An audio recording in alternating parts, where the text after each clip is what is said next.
Start streaming 3, 2, 1. Club UK and Ireland Week 13 Championship is next here on RaceSpotTV. First round of 2 will be at Road Atlanta after this introduction.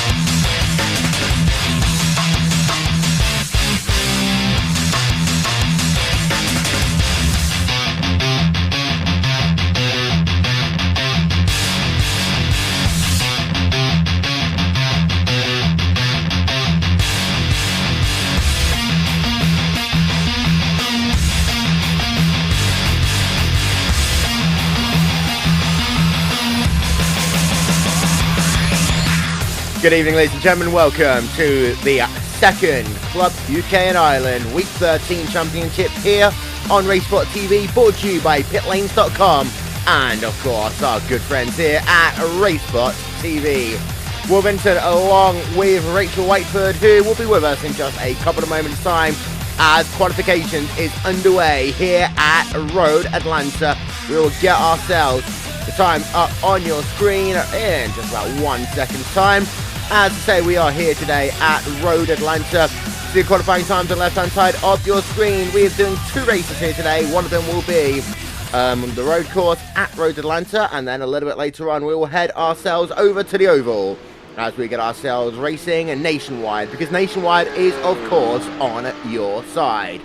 As it stands right now, it is Schmalinsky leading the way on the 24.283, Baker in second, Forrest in third, Field in fourth, and then Goodwin rounds out your top 5. A number of drivers, as I say, are on their qualifications run. We are going to check in with the guy who is currently leading the way, and that is the guy you see up on your screen, Adam, with his fast lap of 1 minute 24.283. His last lap was an out lap, so this will be the end of his lap. You see traffic on his left-hand side as he works himself now down into the chicane. And then, of course, he's just got those final couple of corners to go. He works himself up the hill, then down the hill again. That very fast right-hand king. A little bit of traffic might harm his time. He'll work himself past the start-finish line. Let's see what time he can do. 1 minute 25.8 was his lap there, and that is going to keep him in first place. He's about 1.2 seconds to get a bolt, actually, Rachel, as he works himself down into turn number 1. That is his run over.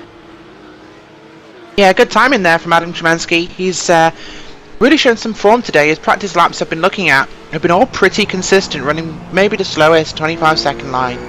He's quite possibly the one to beat today. Of course, you remember from last time, Jamie Rushworth was our champion on both road and oval, but sweeping both races. Not perhaps in the same state today, Will. Indeed so, as we're having a look at Richard Goodwin, who's currently down in 7th place in the number 15 pitlanes.com car. Rushworth currently scored in the 5th position, but of course we've got ourselves racing to go.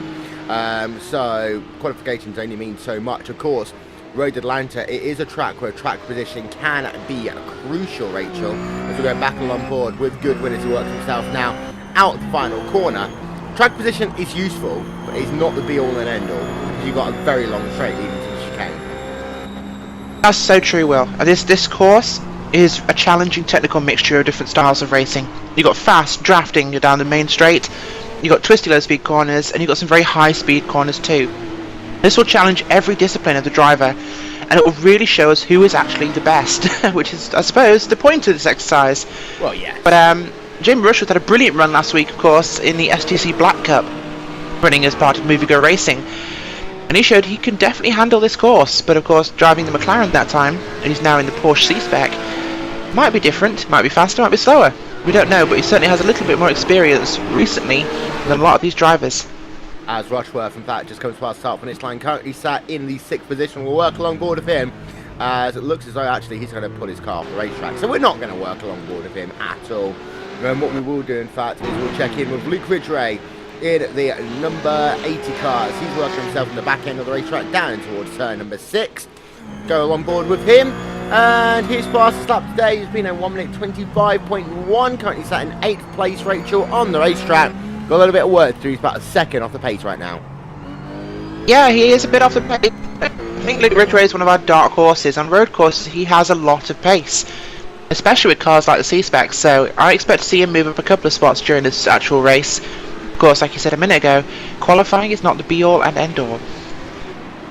As he's continuing to circulate around the racetrack, as you see, just coming behind the trees there, working himself now down into the chicane. There you can see him coming through the chicane. Then we'll get a new angle as he works himself down towards that final corner. 1 minute left, by the way, on the play clock. So guys, if they haven't yet finished their qualifying, now is the time to get it done.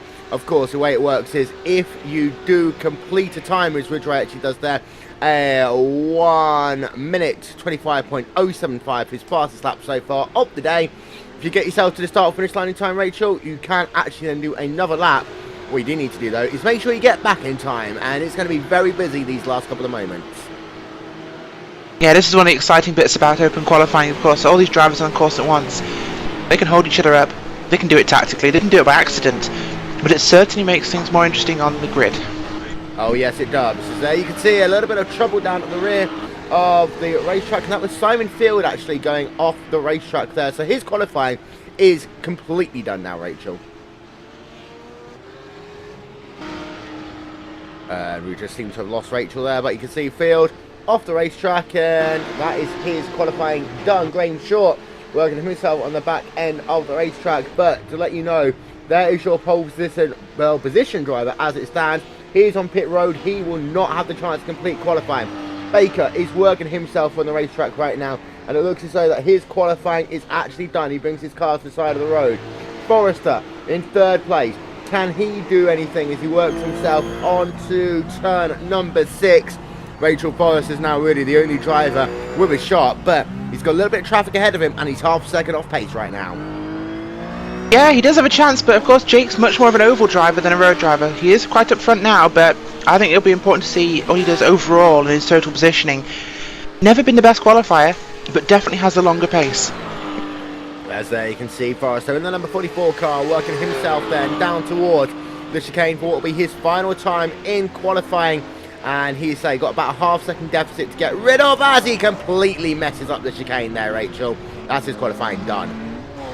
Ouch, that is definitely done. Not exactly the way you want to turn right then left, more like backwards, upside down. He's just used to the oval, so he's probably just thinking, it's a left? Is it a left? Is it still a left? When's the left turn? It is so easy to get confused, isn't it, Will? It is, as we're having that clout at Richard Goodwin, who doesn't look as though he's going very fast. So I don't think he's going to be doing a qualifying run. And you have got Andrew Patterson on a run right now in the number 11 car. There you can see him as he's working himself down in towards 6 and 7. He might just make it back to the line in time. I don't know if he will though, Rachel. He might, but looking at the lap he's been on, and the number of runs he's done on this set of tyres, I don't think he's actually going to be in a position to do a run. It won't. Actually, he's pulled off. Qualifying is now over. So with that, ladies and gentlemen, let's run through your starting grid for this, the first of 2 rounds here today for the Club UK&I Week 13 Championship. Starting in pole position then, it will be Adam Schwinski with a qualifying time of 1 minute 24.283. David Baker lines up alongside him on the front row of the grid. Jake Forrester in 3rd, Richard Goodwin in the 4th position. Then you can see Field in 6th, Rushworth in 6th, Richard Wild in 7th, Luke Ridgway in 8th, Ashley Owen in 9th, and then Clark Williams running out your top 10. The rest of qualifying coming up on your screens as we continue to ramble on like bumbling buffoons, Rachel. Well, Rachel doesn't want to rumble on like a bumbling buffoon, but I shall do so. There you can see your 27 car field here for today. And there you can see the cars actually scoring themselves on the racetrack right now. And this is going to be a rolling start here today. So these guys will be a very fast run down in towards turn number 1, Rachel. They have got to be incredibly careful. Yep, that's going to make it very interesting. Well, of course, rolling start is very different to a lot of road series, and it'll be something not entirely used to a lot of these drivers. But it'll certainly make it exciting. So, ladies and gentlemen, we welcome you then to the start of one of 2 races here today, brought to you by pitlanes.com and RaceSpotTV. About 30 seconds before we get set for the start of racing here today. Don't forget to stick with us here on RaceSpotTV. We'll be back a little bit later on as we go running on the oval, Rachel, because Nationwide is on your side. Always on your side, Will. Always. Don't forget. Especially if you're Dale Jr. Well, yes, unless, of course, you're running at Talladega, in which case you're out of the chase. So here we are then, one of two races. The engines rev up, and this race will start right now. 30 minutes on the clock. Does not seem like a rolling start to me, Will. I said standing start. I meant standing. You said start. rolling. But here you can see free wide though down in towards turn one. It was actually a slow start by your pole position driver. As you see, the cars now working themselves down into that first corner for the first time. But Shrimsky down in towards 3 and 4 for the first time, getting himself a bit of a lead. That was a slow start by him. Very lucky not to lose that first place on that run down into the first corner. Yeah, he has been. It was a tricky little run and lots of cars all over each other, so it's been really, really messy there. Everyone giving each other a lot of respect, a lot of room though, and it's allowed things to single file out, and we should see people starting to make some moves now, Will. Yeah, as you can see, cars working themselves down towards 5 and 6 for the first time. There you can see, first place is the number 14 car, then the 15, then the 85, then 44, then the 1, all storming down in towards that part of the racetrack, and what a run. These guys have got themselves single file, now we can get one at a time single file racing. It's going to be very different today from what we saw at Skip Barber Racing on Monday. You will see drivers having one-on-one tete-a-tetes more than anything else, Rachel. Absolutely. I don't think we're going to quite see the three-wide massive pack racing we saw in the Skip Barbers, as we see Jamie Rushworth now alongside, I believe that is the, it was the number on that car. It's the 44 it's machine black. there. It's a GTMA, the 44 machine car, of Jake Forrest's. They just worked themselves behind the tree, so we can't see them. We can again now, however. And there you can see that Rushworth is now actually ahead of Forrester as they come down to complete their first lap in what is a 30-minute race here. And just behind, you've got Ashley Owen right on the ring as we ride along board with Ashley down in towards turn number 1, running in the 9th position right now, just behind Ashley Wilbert. Here comes Clark Williams about to make a run. Yep. Pretty early start from Clark Williams, so he's not exactly been at the front where he'd like to be, but he's certainly making the most of it now. A little bit too wide racing actually as well with Luke Ridgway and Jake Forrest as they work themselves down through this magnificent sequence of corners once again. Ridgway is actually alongside Jake Forrester right now, and it looks as though that we've got two cars off track. Rushworth's involved, and I believe that David Baker is involved in it as well. There you can see Baker. I do believe that Jamie Rushworth is involved in that one as well. Baker spinning his car he's limping around. well. We have a limping Jamie Rushworth. Replay is coming right up. That is not the start of the race he wanted. We 2 more cars contact in turn 6. So let's have a look then. First of all, replay for Jamie Rushworth. What happens to him? Car spinning. He also clips the grass and slams it there into the tyre barriers. Rachel, 2-stage incident there. You had Baker having his own incident. Rushworth just had nowhere to go, but actually at the same time Rushworth did make a mistake by being very aggressive on that curve and getting himself sideways. Yeah, like I said, Jamie's had to practice this track and maybe makes more aggressive moves than some of the other drivers would, simply because he's raced it more. But unfortunately, you've got to give and take on these tracks, especially in the early laps, and perhaps not the move I'd have liked to have seen from that. And there you can see Rushworth then going very slowly onto pit road. He comes, so that will be his race pretty much now over. Short lap here. Very easy for him to go 1 lap down. Goodwin is currently leading the way. He's been able to take over the race lead from Schminsky as he's now got a 0.4 of a second advantage. But then your top 2 have broken away. It's a 3.5 second gap to Simon Field, who runs himself in the 3rd position as we ride along board with Schminsky down in towards turn number 6.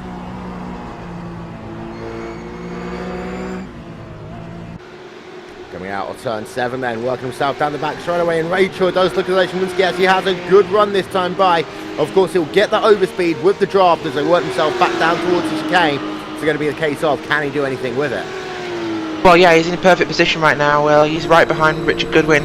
As they're making that long run as he closes in now, and he makes that move to the inside, taking that inside line, which should give him that run through the chicane if Goodwin sees him and lets him, of course, which he is doing, very respectful up there at the front.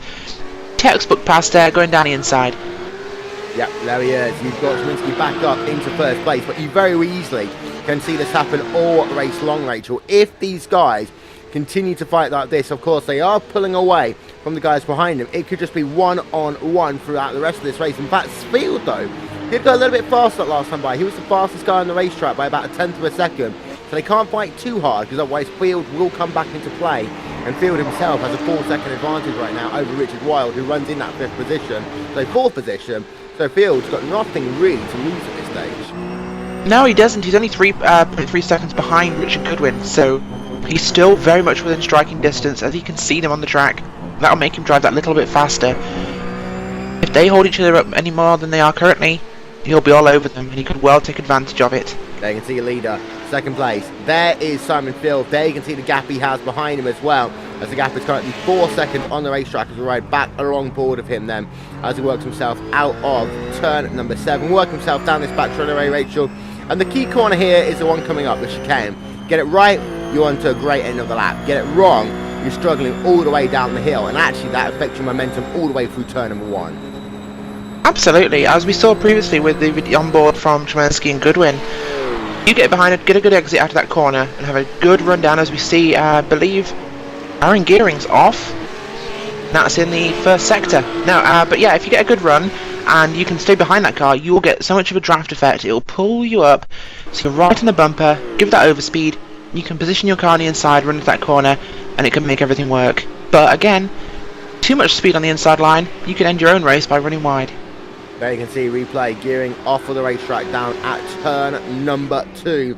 Battle for the race lead, gap is about 8 tenths of a second right now. This field has started to get spread out, but we're right along board with Ashley Owen now into the 6th position on the racetrack, up 3 spots since the lights went out to start this race. As you can see, starting in the 9th position, now running in 6th, closing up to the rear of Jake Forrester in that battle for the 5th position. One of the things worth thinking about though, Rachel, when you think about Forrester, is that we know that he specialises on the oval side of things. For him right now, is get as many points as possible and don't bin the car. Well, you say that, Will, but Forster's got one advantage a lot of these road exclusive drivers do not have. Sorry, mind my English. Forster has a spatial awareness and close racing ability that is developed and nurtured through oval driving that you just can't find on the roads. And you'll find it actually gives oval drivers a greater ability to fight close quarters on the road. As you see, Forrester still running himself in the 5th position as they work themselves back down to the chicane. No passing going on there this time by. Things have settled down, but Daniel Hunt, there you can see him right on the rear as we ride along board of him as he comes down into the chicane. Not quite close enough to make a pass that time by, battling with Matthew Dalton in battle for P10, Rachel. Yeah, and it's an important position there because some of these drivers are particularly quick on the oval. Matt Dalton especially is one of the fastest on the oval course, so he needs to score as many points in today's road race to put himself in a good position for this title, Will. As there you can see that continuing battle then for P10 as it stands on the racetrack. They work just behind the trees. A lot of trees here for some reason at Road Atlanta. As you see, 10 minutes almost in the book here at the first round of the 2-event race here for Club UK and Ireland Championship. We will step aside for just one moment. We will be right back.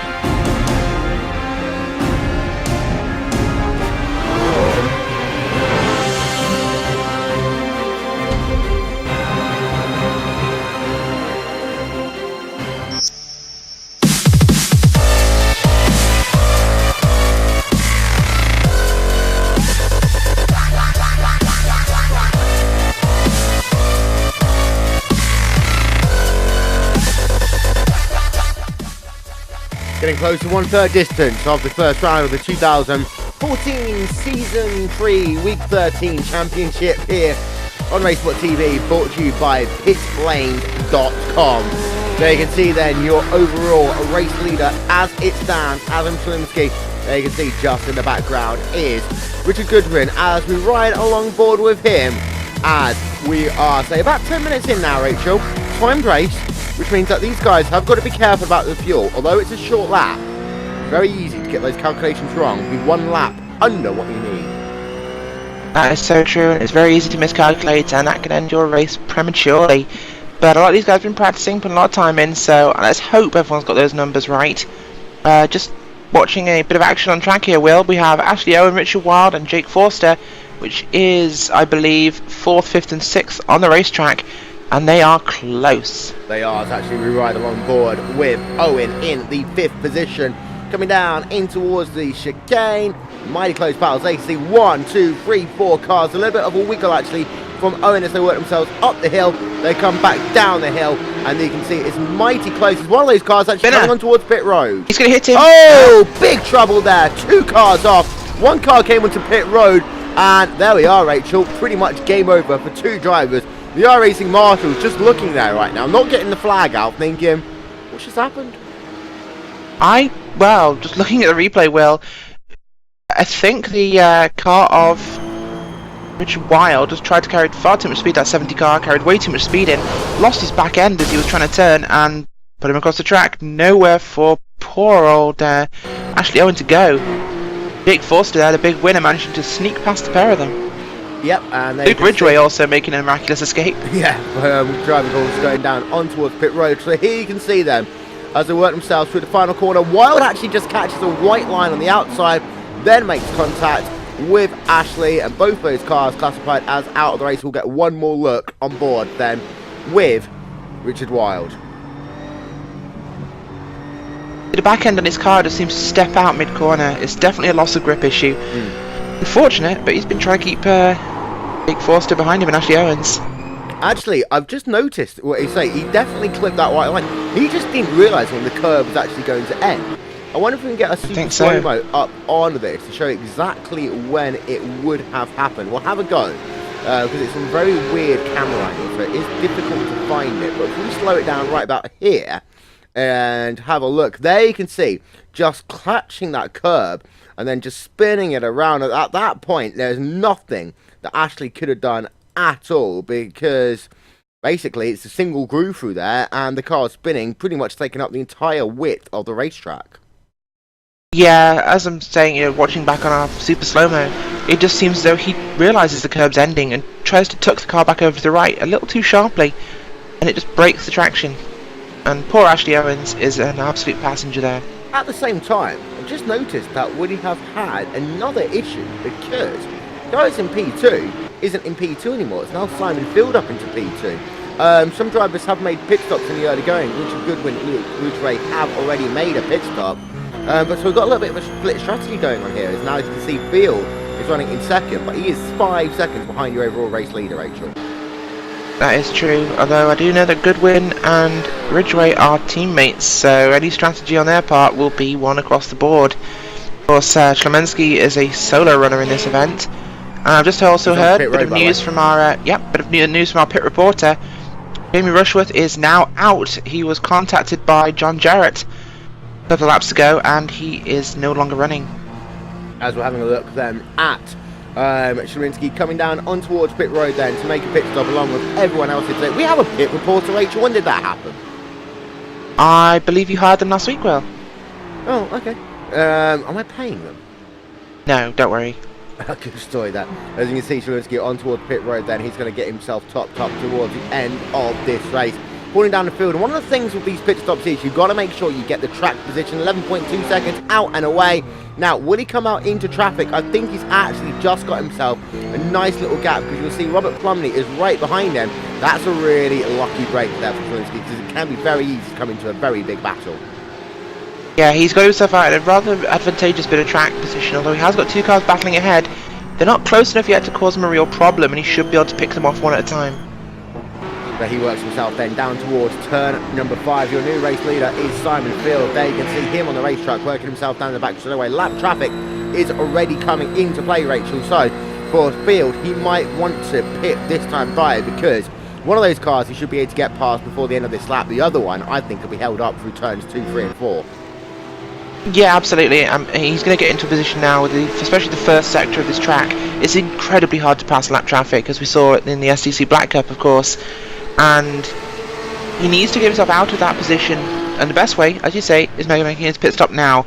That'll bring him out in clean air, and hopefully a better run where he can give more actual attention to the track and his lap times than avoiding other cars. But he doesn't, and this is the issue. You can see he's being held up big time by that Mobile 1 number 70 car, which is Richard Wilde. Now Wilde, of course, had an incident earlier on in the race. He's back out onto the racetrack. He was running in P5 earlier on, now scored down in P17, but this is really hurting Simon Field. And you see now he finally gets a chance to get past, and Wilde actually almost again loses it for the second time over a curb. Yeah, and Simon Field has to really make a swerve to the left to avoid that car of Richard Wilde. Not exactly the sort of thing he must be doing to his tyres, but he gets past him in the end. Although he does have some damage on the front of that car. He does some big damages there, you can see. A little bit of evasive action. Again, almost forgetting the fact that the track changes at a particular point. There you can see Richard Wilde, though, stored now in the 18th position, just being put one lap down. As we look ahead of him, we can see Ashley Owen, of course, trying to escape from Richard Wilde as quickly as possible after their earlier altercation. Well, yeah, and so he might provide a more challenging prospect. And right now, Field is kind of a pick between these two. He stays out on the racetrack again. What this essentially means now for Ashley is that there's a good chance that Field can actually make it easier, you can say, because with that pick, you know that Wilde isn't going to try and get past your overall race leader. I think it actually might take about a lap or so before you get to a point that Ashley Owen is going to be overtaken. So here you can see them working through 2, 3, 4 and 5 again, and clearly Owen is nowhere near close enough to being lapped at this stage of the game. So actually this is helping quite a lot. Well, it's not just that. If you think about it, Simon Field is in a terrible position right now, because not only is he being slowed down by the pace of other really slow traffic on this course as he gets past John Jarrett there, he's running on older tyres, he's running in dirty air, he's in lap traffic, he's the leader. When his pit cycle completes, he will not come out back in the lead because he's losing so much time to our other leader, Adam Szymanski, who will be working his way back towards the front as the pit cycle completes. Yep. And he needs to get himself into the pits as soon as possible, get out on fresh rubber and make some lap time, because right now all he's doing is making sure he'll come out further back in the order. And he has currently scored 26 seconds behind your overall race leaders. They work themselves back down into the chicane. There you can see Owen scored just ahead of your current race leader, number 26 car. Will he come on towards pit road? No, he doesn't. He stays out once again. Rachel, I don't think he likes listening to our commentators' advice, and occasionally we do actually make that advice as useful as possible. Occasionally we might even get it right, Will, and I think this is one of those situations where maybe he has a different strategy and plan. Maybe he wants fresher tyres towards the end of the race.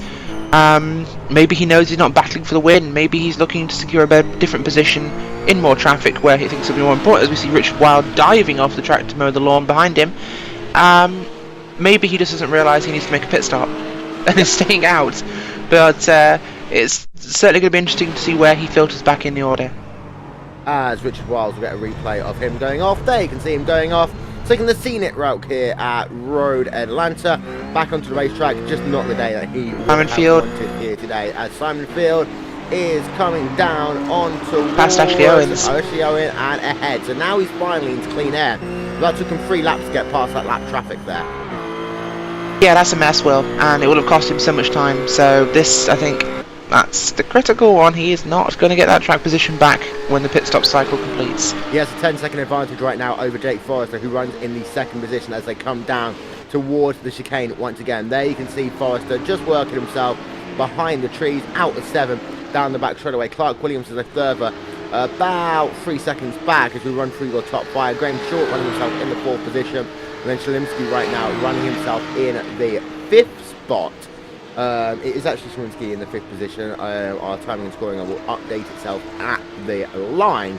But as it stands right now, great run for Shalimsky. And say he's only 27 seconds behind your race leader. The one thing I have noticed though, he was held up a little bit there. His last lap time 127.152 compared to Field's 125.0. Actually, it's Field who might end up with a race lead here. Well, he might, but also consider that Szymanski is battling very hard with Richard Goodwin, who has been the car alongside him for this entire race from the drop of the green flag. Now, those two are battling for position on this racetrack because whoever's in front will likely end up on the podium as we see a car going off. I believe that's Aaron Gearing going off into turn 4, completely missing it and turning left. I think he's a bit early for the oval race, well. Yeah, I was going to say. Texas Motor Speedway, turning left will be a great idea. Doing it right now, not the greatest of ideas. We'll have a look on board, and he just loses it and clobbers there, that concrete, hard concrete barrier. And I have to say that I think his race will pretty much now be done, Rachel. As you see, him just coming away from the trees. The trees are really annoying me here today, but not my fault. So you can see Simon Field still classified as your race leader with 10.6 second advantage over Jake Forrester, and he stays out for another lap. Yeah, and that gap is actually opening up to Adam Klemensky, who's now down 27 seconds behind our leader. So with the bit sort of time he may require from a much shorter stop, he might be able to come out ahead of him. Of course, Graham Short, Clark Williams and Jake Forster have also not stopped yet, so we will soon see. Well, no, Graham Short, Clark Williams and Jake Forster have not stopped, so Klemensky will be behind him. 27 seconds at the moment could mean he retains his lead well. Indeed so, as we're having a look at Goodwin, then let's ride along board with Goodwin as they come back down in towards turn number 1. Here's confirmation, by the way, it's 27 to almost 28 seconds now, the gap between Goodwin and your race leader Simon Field, but Kaminsky about half a second ahead, of course, on the racetrack as it stands right now.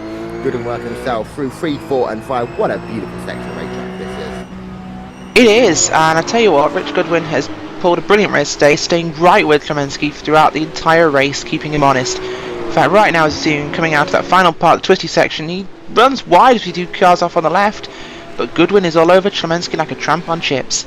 Yep, and there you can see a car stopped at the side of the road. Stuart Pumphrey then, now classified as out of the race. Let's see if we can figure out what happened to him, shall we? But Stuart Pumphrey back down on pit road, getting a tow. He will be back out on the racetrack potentially. As there you can see, he was actually just stopped for quite a while, actually, on the exit of turn number 5. And oh, actually, another car clubbers him as well, which gets a 65. I'm not sure whether they're thinking this is Bowman Gray or something there, but we had one car off the racetrack. Then he stood there for about 20 seconds, and we had the number 65 car deciding to calm down and just give him a little wake-up call. That was Graham Short by the look of it. As you can see Short on the racetrack right now, right along board with him, as he is down into the final corner, and his last lap time was a 1:26.5. This one's going to be a lot slower. I do expect him to pit road this time by potentially, Rachel. Yeah, I can imagine that. Terrible situation there for Simon Pumphrey. It's just Stuart Pumphrey, sorry. He just is sat waiting to come back on track. He's turned around, and wow, out of nowhere, someone decides to park it inside his bonnet. But no, not the race he's wanted, I'm sure. Basically, it's about as useful as going to Asda and having someone burst into your car. And you can see, by the way, the visual damage on the next number 65 car. I do at some point need to get the John Madden kind of yellow circle thing onto RaceSpotTV, Rachel, so we can kind of circle what's going on. So you can see Rushworth is also on pit road. You had another car on pit road as well. So Short is out and away. 12.2 second stop for him. Stuart Pumphrey is on pit road. Jamie Rushworth, a very long stop for him. Over a minute and a half he's been. Rushworth, I believe he's actually done. Yeah. Well, because he's actually listed as 8 laps down. Well, yeah, he's probably just sat on pit road trying to, get some fumes into his helmet or something right now. But he's stayed pretty much. Leaders in. Simon Field enters pit road. So there you can see. Let's watch this stop. We'll go on board with him, looking for a 12-second stop, no more, as he comes in there, just going past Rushworth's car onto pit road for Simon Field. Oh, he overshoots there, Rachel. He does, and Klemensky's out of the final corner onto pit straight across the stripe. Will he make it out in time? I don't think he will. Oh, no. He's not. Lose this one. There you can see Klemensky already through turn number 1 and 2. And Goodwin in front of him. Back onto the racetrack. Now, overshooting would have cost him a little bit there. It's an 11.4 second stop. Back onto the racetrack he will come. Overshooting, arguably, just cost him the race. It has indeed, and his entry to pit road was actually a bit slow. He could have come through a little bit quicker than that, and he didn't quite use the track he had available. Obviously not the easiest entry to pit road, but with a 27-second lead, he should have been able to maintain that through his stop. Bit of a slow one, overshooting his box, perhaps bottling it because he was in the lead. Obviously added pressure there, but that's just given the lead back to our battling duo of Richard Goodwin and Adam Klemensky, and Goodwin will inherit the lead, I believe, if Jake Forster has stopped. He has stopped. He stopped this time by. He's now down into the 4th position on the racetrack with Luke Ridgway just behind him. Right along board with Shalinsky then as they work themselves down toward the fabled chicane once again. But you see, having a little bit of trouble going through gears, lifting on the throttle quite heavily, coming down into the chicane, nowhere near close enough. Oh, he is going to try a late pass there. That's going to be a very risky strategy, but they will remain side by side out of the corner. And that's that thing, that pass really started in the very, very end of the braking zone. No one really saw that one coming, Rachel. No, I don't think we did. I don't think he even saw that one coming. Chomensky just seemed to kind of maybe outbrake himself a little bit, realised he was probably going to run into the back of Goodwin, and made the dive for the inside just to kind of use up that extra energy. I'm not entirely sure he had the intention of making a dive at that point. There you can see replay up, down to the inside. He does actually go as far to left as possible. I think you're right, he did just lock up, and there is a little bit of damage to the front of that number 14 car as well.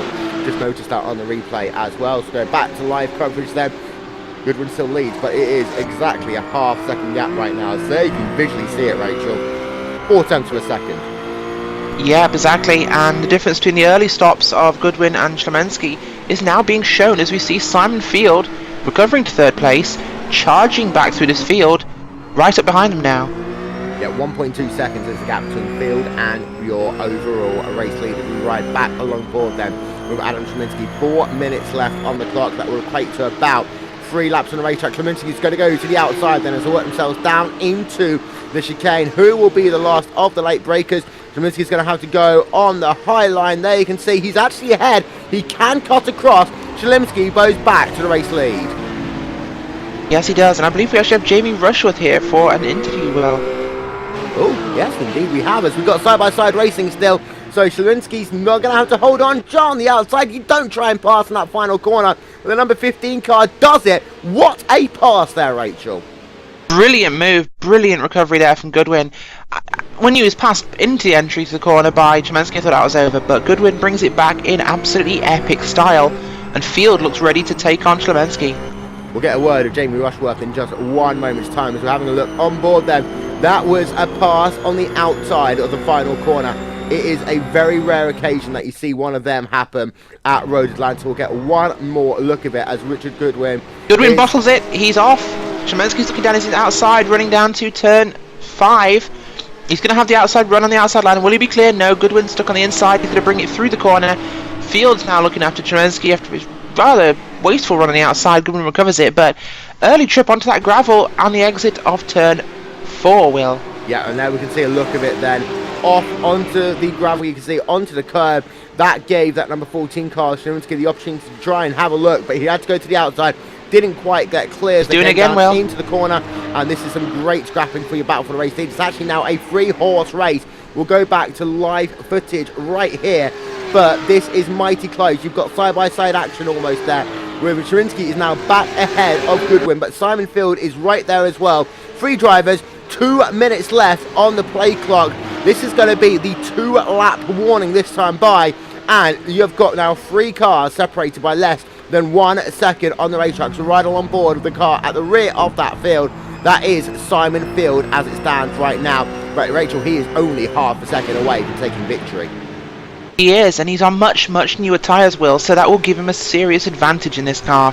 Of course, traction control not a feature in this C-spec, so your actual mechanical grip is much more important for braking and acceleration.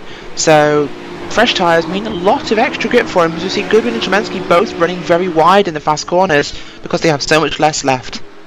And there you can see as they come down into turns 6 and 7 again, the fabled double right-hander through 6, now down into 7. We ride along board then with Goodwin. Does he get the run he needs out good the corner? Exit. It's a very good exit. As there you can see the gap to the race lead is just 0.2 of a second. You can make a move from back here.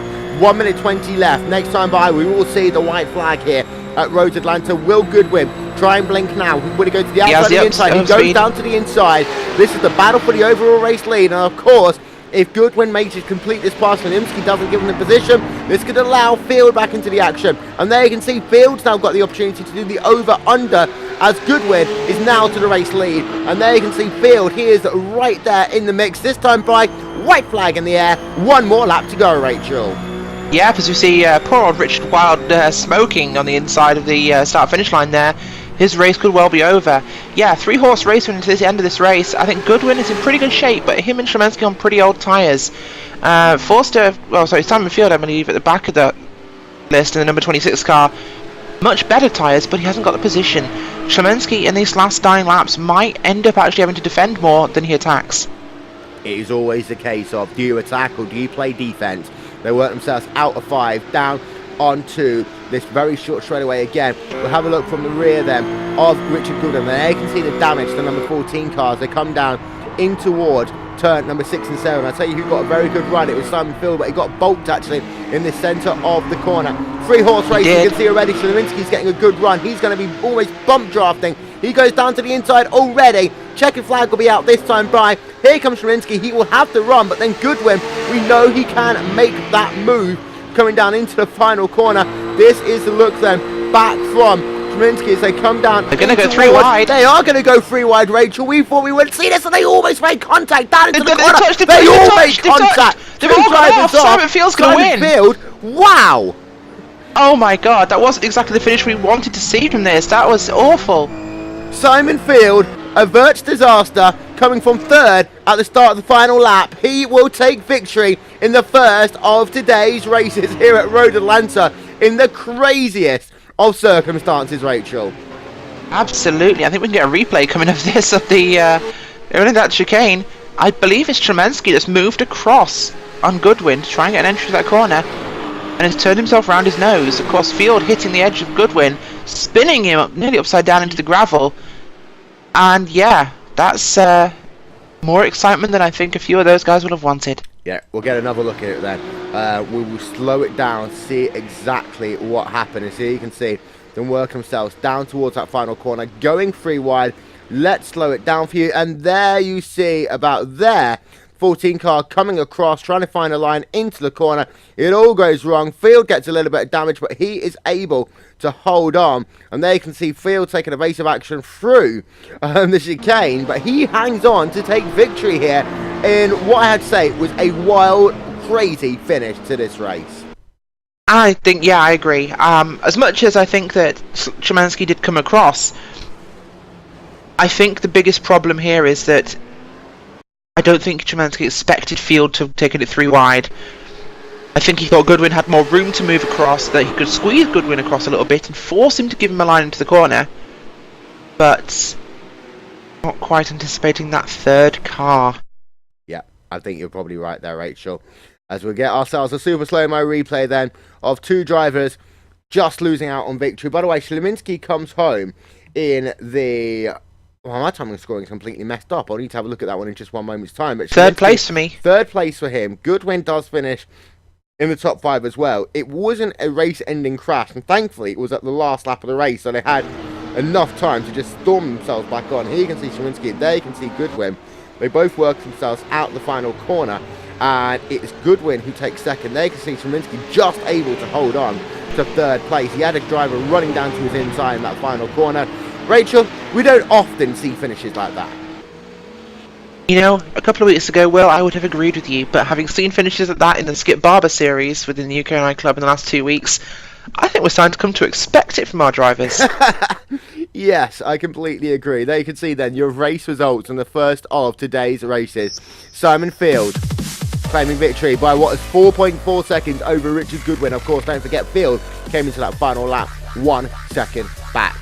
Adam Shleminski in 3rd, Luke Ridgway in 4th, Jake Forrester in 5th, Clark Williams in 6th, Matthew Dalton, Daniel Hunt, David Baker, Andrew Patterson rounding out your top 10. That's the results coming up, and Rachel, entertaining, I think we can say. When are we not entertained by these races, Will? That was certainly action-packed throughout the field. We had some controversy and excitement at the rear. We had a rather interesting mathematical battle for that lead in terms of times on track amongst our leaders and pit stop strategies, but it all came down to a 3 wide run into the hairpin. Not quite the fashion of the Skippy drivers, but one way of doing it, and some people might be thinking of reminding others as we head to Texas Motor Speedway. Indeed so. We have got Jamie Rushworth here. Mr. Rushworth, didn't go very well for you today. In fact, your race is about as bad as my hangover when you come home in the 23rd position, that number 1 car. No, I think that's fair to say. Was spent a good half of that race sitting in the pits waiting for repairs. So then, your race itself didn't really... It all went wrong when you had that incident down, I believe, in the final corner, was it? Final corner with Richard Wilde. That's the one, I know it. You see, my hangover's bad, but I can still remember things. That was the one that cemented it as a last race. The one that started it was, I think it was David Baker on the second lap. Oh, yes, I remember Correct, that yes. one, yes. That was the one that sent me in the pits in the first place. Got a fast repair, and then the second accident knocked me out for good. And then... Not the way you wanted to finish, really. Yeah, I'll tell you what, you do the interview, Rachel. Sorry, Will. Jamie, you've had a pretty bad run at this track. I hope you're expecting better things coming on to Texas next. Yeah, well, to finish the race on the lead lap, that's all I'm going to aim for, I think. A very, very low aim, I think, for someone of your standard, but you've got to be expecting more after this poor finish. In fact, what is your defending championship? Well, yeah, I'm obviously going to try and go as far as I can, but the way that one went, I'm not going to get my hopes up too much. Now, an unfortunate end to that race for you, and we look forward to seeing good things from you as we head to Texas. Thank you. I had another driver with a bad day here today, Benjamin Gregory, and the number 99 card just didn't go well for you here today, Mr. Gregory. Not really, no. Had a technical glitch where my game crashed halfway through, but felt pretty good still. Well, come home in the 22nd position really does put you out of the run for the championship, but we do know you know how to run on an oval. Of course, generally you try and do that in an Indy car. This time you're going to it in a Nationwide car because Nationwide is on your side. Will Nationwide be on your side as far as getting into Victory Road when we go to Texas? Maybe. Now I've got that jingle in my head again now. That's alright. Call 866-500-5555. There we are. This broadcast, by the way, is not endorsed in any way, shape or form by Nationwide. Nationwide is, however, still on your side. 15 minutes can also save you 15% or more on car insurance. If you'd like an alternative, go to geico.com. That was actually really professional, Rachel, with it still seeming moderately sarcastic.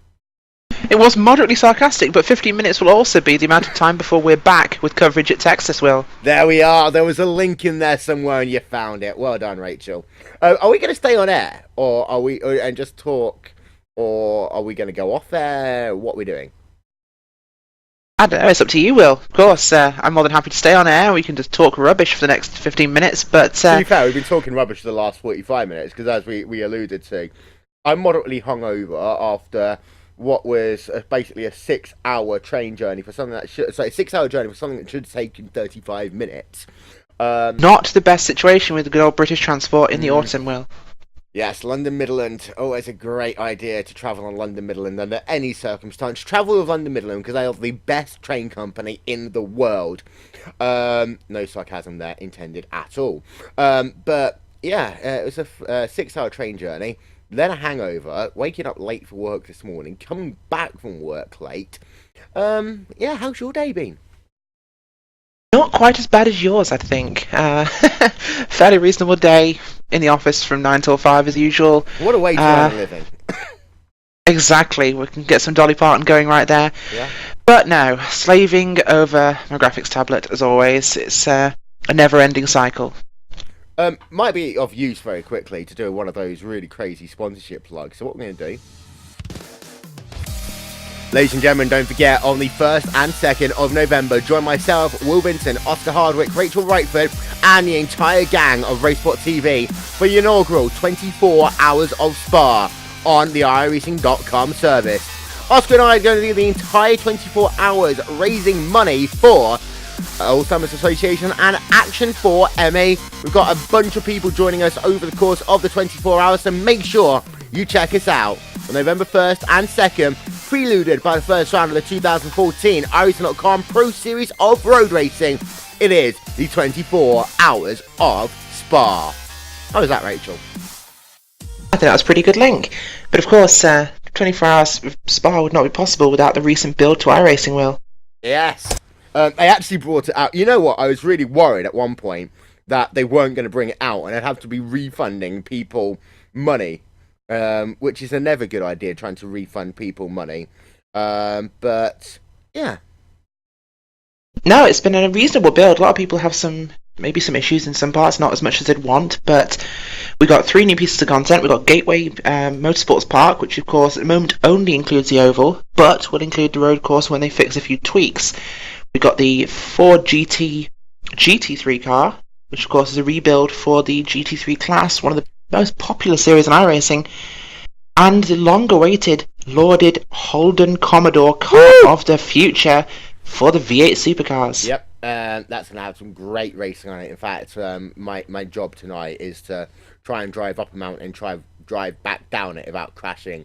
It's going to be insanely fun to do so. You make a point there about Gateway. Does it have dirt? It does not, which of course will bring up the post-build firestorm, I believe, of the Dirt Lovers Association of iRacing, who will, of course, after every build, always ask why they didn't bring dirt, why they didn't bring another stock car, why they didn't bring a sprint car, winged sprint, F1 car, something else. Why they didn't bring a track. People are never happy. Where's Bowman Gray? Because I've been wanting to run on a track which is close to my hometown, that everyone, must know about it, even though it's a local track which has about 4 races a year. Please scan this track and bring it to iRacing now. Of course, and no, a pretty good job by their part, but some server snafus in the relaunch yesterday, meaning what was supposed to come back at 8 o'clock was intermittent all day, and that has been a little bit fishy. They've had some wonky updates of late. To be fair, though, it's a bit like trying to download iOS. You don't download iOS immediately because you know that it's not going to work. Only difference is people actually like running on iRacing, whereas people may or may not enjoy running iOS, but it's a kind of thing that you download it because it's new and it's shiny and you have to have it. Issue is, with iRacing, you cannot run the old version. You have to update it immediately. Yep, and unlike iOS, the new version of iRacing will not allow you to charge it in a microwave, folks, so do not try. Yes, and by the way, your naked photos that you store on the iRacing.com service are fine, however, they are protestable. I hope you weren't directing that to me, but I think I've seen something of you recently, Will. Well, yeah, true story that. You're going to send me a link again so I show it to all the viewers. I don't think that would be appropriate on this broadcast, Will. Oh, so yeah, basically this is turned into the Will Vincent, Rachel Whiteford random session. Of course, we've had this stuff out this season. Next season, because this is a Club UK and I Championship, we know that there is still a couple of tracks being awaited. Monza's gone to the top of the list. Imola has gone to the top of the list. But we still have got Donington Park. And, no, we've got Donington Park out. What's the ones that I'm thinking of here? Both Snitterton, we're looking at Knock Hill. Yeah. Basically, all there's quite a few UK tracks. and Ireland tracks, which I actually know absolutely nothing about, but apparently are awesome. Oh yeah, and I think it's good that iRacing are bringing more European tracks in. Well, British tracks at the moment, but of course, Knock Hill being Scottish, don't want to upset any of our northern friends. Hey, they vote to stay in the Union, they're still British. They did indeed, but yeah, they're bringing a good wealth of tracks to the service, and not just ovals, but a good selection of road tracks, including some rather classic tracks. Obviously, after the 2014 Blancpain iRacing 1000 miles of Nürburgring, we had the announcement we're getting the Nürburgring and the Nordschleife track. Ah. Can I ask you a very serious question, though? If the Nordschleife comes out before things like Snetterton, is that another reason to vote UKIP? That's a tough question there, Will. I don't think there's ever a reason to vote UKIP, but that's just my personal opinion. Yes. By the way, that's one of the things that I do enjoy doing. Just go to a random Daily Mail article and just ask, is this another reason to vote UKIP? The ironic thing is that there's somehow many people like it. I don't know if they like the sarcasm or like the fact that I'm considering voting for UKIP. However, if you ever get the chance, go to the Daily Mail website and just ask the question. The alternative responses are, oh, if only Diana were here, is a good one. If only Diana were here, we should get rid of those immigrants, and probably UFOs are pretty much all answers to every Daily Mail article in history. Indeed so. So we are going a little bit off tilter here, but hey, if you would like to vote for UKIP, then it is your ability to do so. So please feel free to represent your democratic view, and other political parties are available, such as the Monster Raving Looney Party.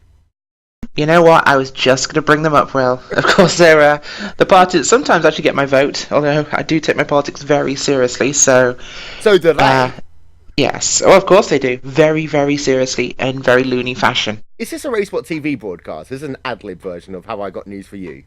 Now on to some of the smaller stories Pretty close. of the week. Yes.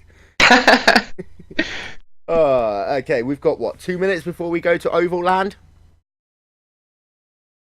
We have indeed. Better get ourselves our seats in the booth. Yep, okay, we'll be right back after these messages.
The NASCAR Peak Antifreeze Series powered by iRacing.com has officially begun.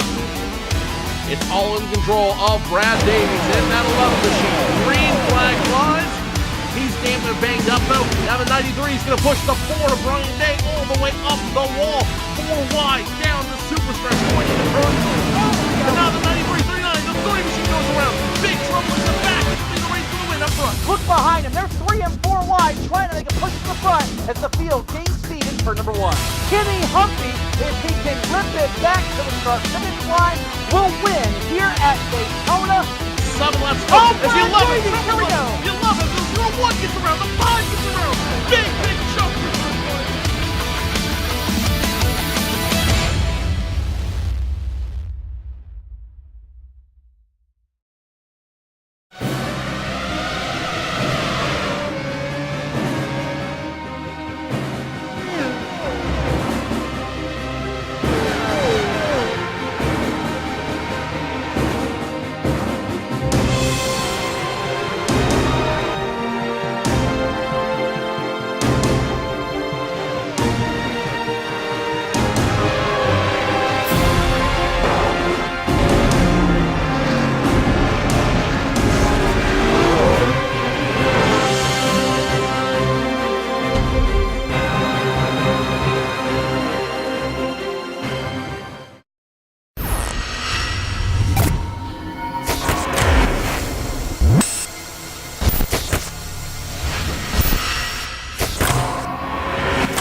The second part of the 2014 Season 3 Club UK and Ireland Championship is here next on RaceSpotTV.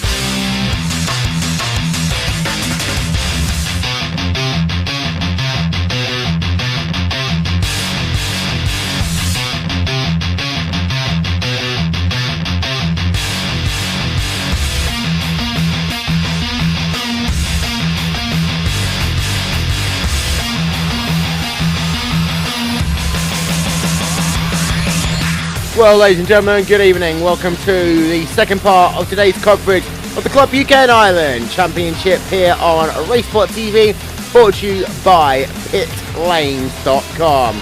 Will Vincent along with Rachel Whiteford as we have a look on board there with Jamie Rushford. He was the guy who came home in first place in last season's championship. Doesn't look as though he's going to be able to do the same here today, as he had a horrible race one. That was won by Simon Field, as we are under practice conditions here at good old Texas Motor Speedway. And you know what, Rachel? They say everything is bigger in Texas. The only issue is, of all the 1.5 mile ovals, this is actually the smallest. It is, in fact, yes. And even though it is the smallest, I think it could be one of the ones with the biggest crashes, as we see Jamie Rushworth getting rather sideways out of turn 4. Yep, it's a track with 24 degrees of banking, just like Atlanta Motor Speedway and also Charlotte Motor Speedway. The difference is, the track actually measures about 1.455 miles, as it was measured for the fateful 2001 Firestone Firehawk 600, which is basically the Champ Car race that never took place and completely killed Champ Car, Rachel. It was indeed, of course. The speeds in those cars at the time so fast, drivers were reporting of downsides of G-force, blacking out and dizziness because they were going so quickly. But yeah, we have... They were greying out, by the way. Good race today. Greying out, sorry, not blacking out. No one was passed out on the track. Yeah. But of course, yeah, it was too fast for those cars to run on, with it being so highly banked. And you can see in the Monster Energy 002 car there, of Chris Bull working himself just past Rushworth on the racetrack. Have we really got an hour before qualifying starts? No, we do not. As it's just been confirmed by the organiser, he's got the wrong length of session in, so once we reach the half-hour mark, it will be advanced. Which is going to be when? Well, we've had 21 minutes now, so in 9 minutes time, Will. Oh, it's okay. Basic maths. So basically what we can do is kind of continue the fun we're having a little bit earlier on. We've got 9 minutes to talk about, and if you know how difficult it is to commentate on practice for a NASCAR race, you'll know, because you probably watched Fox Sports 1, it's almost impossible. So what we're going to do, we're going to chuck our side panel up. There you are. We're going to carry on talking. First of all, if your name is Armando Ortiz and you'd like to come and say hello to us, if you can find us, come and say hello. See a car in the wall there coming off the racetrack. We've also got a car smoking as well. Please don't smoke, ladies and gentlemen. It is incredibly bad for you. Bad for your health and bad for your race cars. You see there. Tough track, Will. It's a lot of, obviously, the vast majority of NASCAR schedule is made up of 1.5 mile tracks, but not all of them remotely long. And Texas being quite a unique track, this nationwide car, of course, very much about momentum and your tyres. Yes. And of course next year it'll be called the Xfinity car. However, for the time being, it is still on your side so long as you drive it properly, and call 866-500-5555 for the UK numbers. Please insert a 001 before you start dialing. Now, we're talking about 1.5 mile tracks, of course, and I'm going to be a bit of a NASCAR redneck here and name them all. You've got yourself Charlotte Motor Speedway, Texas Motor Speedway. You've got also Atlanta Motor Speedway, which is actually a little bit longer. It's about 1.55 miles in length. So it's actually taken the half a mile from Texas Motor Speedway they missed out and inserted it into place. You've got Kentucky Motor Speedway, Chicagoland Speedway, Homestead Miami Speedway, which isn't a D-shaped oval like all the others. It's actually 180-degree perfection. Technically, you could put Twin Motegi into that list, but it is actually just a bit shorter than 1.5 miles. Then you have also got Darlington again, kind of almost falls into that category at 1.33 miles in length. And I'm sure I've missed one or two of these out, Rachel. But Kansas, we've got Kentucky. I mentioned Kentucky. Kansas is a bit of a yawn fest, so no one cares about it anyway. Kansas is pretty tough. It's a track, especially with the Gen 6 cars, you run around the top. And I know the UK club had a race recently where we did run that race. And of course, everyone had learned very diligently you run the top. Fortunately, on restarts, they still did the same thing, which meant the ambitious drivers, myself included, would go to the bottom or take the low line through the corner just after a restart and gain 3 or 4 places and slot up into the high line snooze fest a few places further up the track. So different styles of racing. I don't think Kansas is as boring as people make out. It can be, but it's not. Other mile-and-a-half tracks we have in the NASCAR schedule, they're a mix. They actually do vary, as you said, between about 1.3 and 1.6 miles, but you know, it's easier for rednecks to think of them as 1.5. But quite a common track, but of course it is somewhat repetitive in that you are mostly lifting and coasting through corners, etc. Yeah, not braking. But the Nationwide car excels on these tracks. It's a lot as we see. Ooh, wow, Chris goes right into the traffic and takes out 3 cars. Brilliant. There are 4 cars. There goes Jake Forster. That was spectacular looping coming out of pit road. Of course, this track, you don't have that progressive banking on the edge of the apron that you see at some tracks, which means when you're exiting the pits, you kind of have to do it slowly, otherwise you will loop the car and do that, as we saw just now. Yes. It's an older track, of course, Texas. Not a lot of the same refinements and changes we see with the newer ones.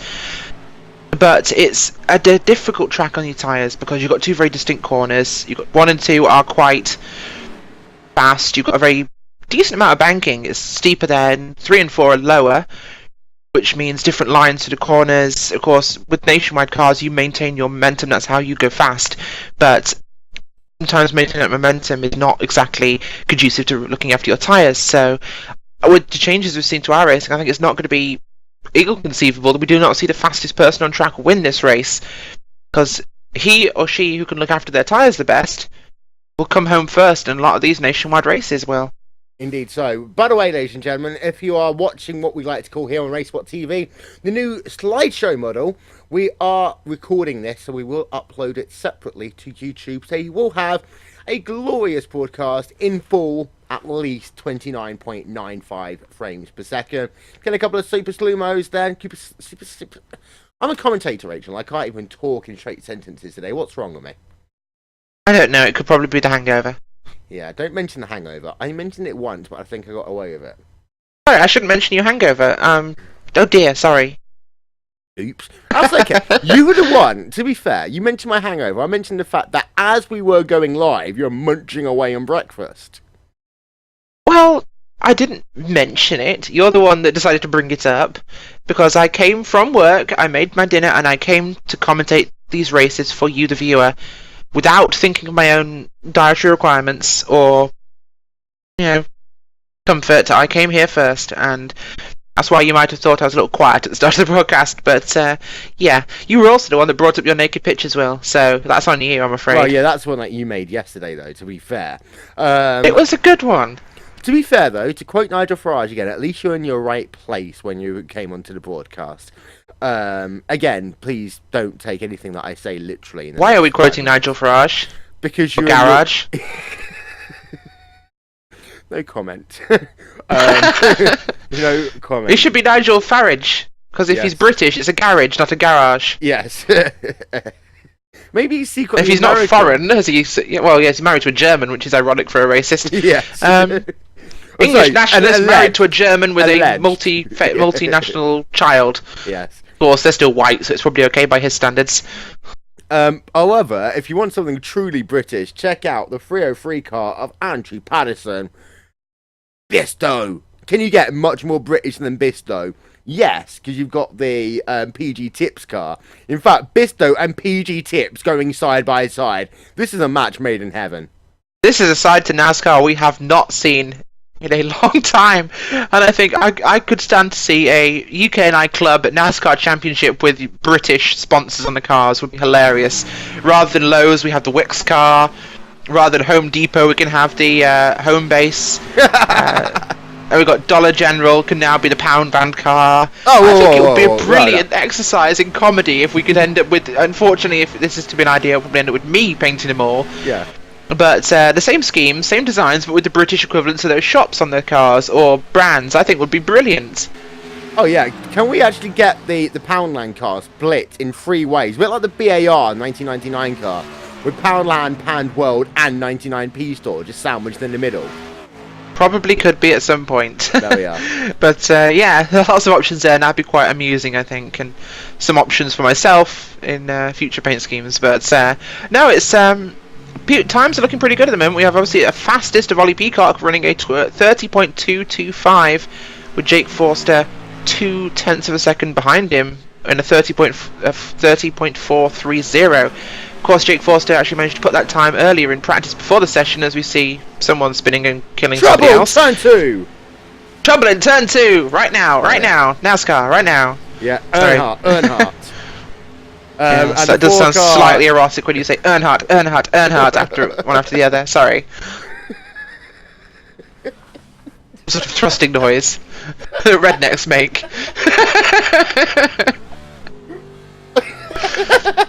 We'll be back in a minute, ladies and gentlemen. Sorry, I think to have killed Will, viewers. That was not my intention. But yes, we're winding up now. We are 30 minutes, so we shall be going across to qualifying at this time.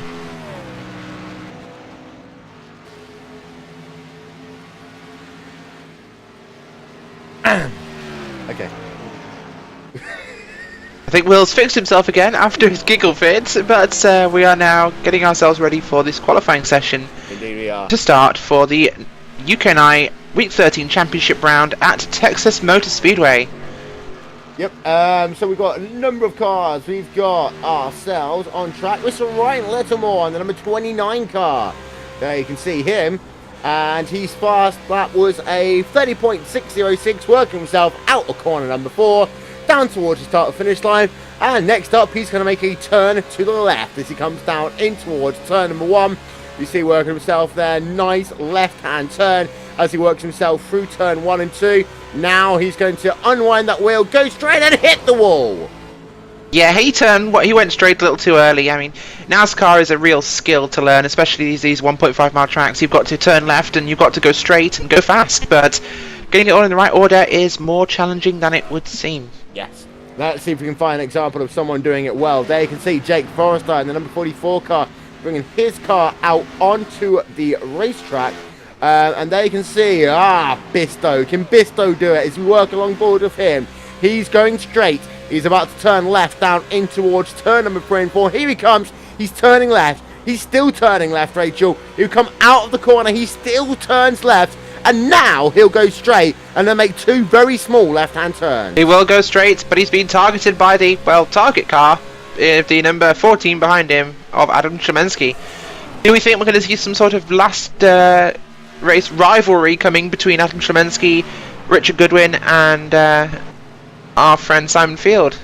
I think potentially we could do it. You can have a look there at the Target machine of Chemensky there, working himself out. Target. Yes, Target. Do you know, by the way, this is a serious point, that the clothes that you buy in Target are exactly the same clothes as you buy in Tesco. Are they really? Yes, Florence and Fred is basically also stocked in Target. So basically, it's exactly the same. So if you go to America in Tesco clothes, basically you're wearing Target stuff. Well, that is something I did not know, but is certainly a very interesting point that I will probably never remember. But there you go, folks. Target and Tesco exactly the same. If you're a closet Americanophile, if there's actually a word for that, or closet American, then you can go to Tesco, wear your clothes from Tesco, and you can feel like a true lower class American. Sorry. I think we broke Will again. Sorry.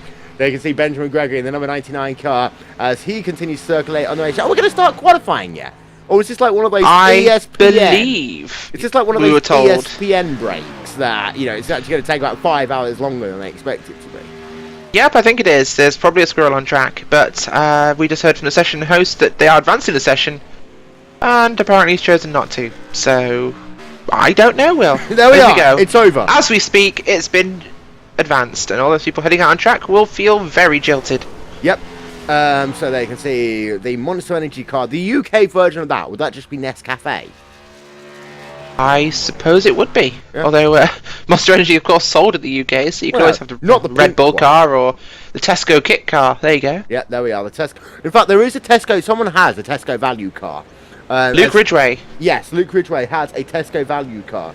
So we will get these cars now out onto the racetrack, and Clark Williams is out and away, right along board with him as he goes fast and turns left down the back straightaway, Rachel.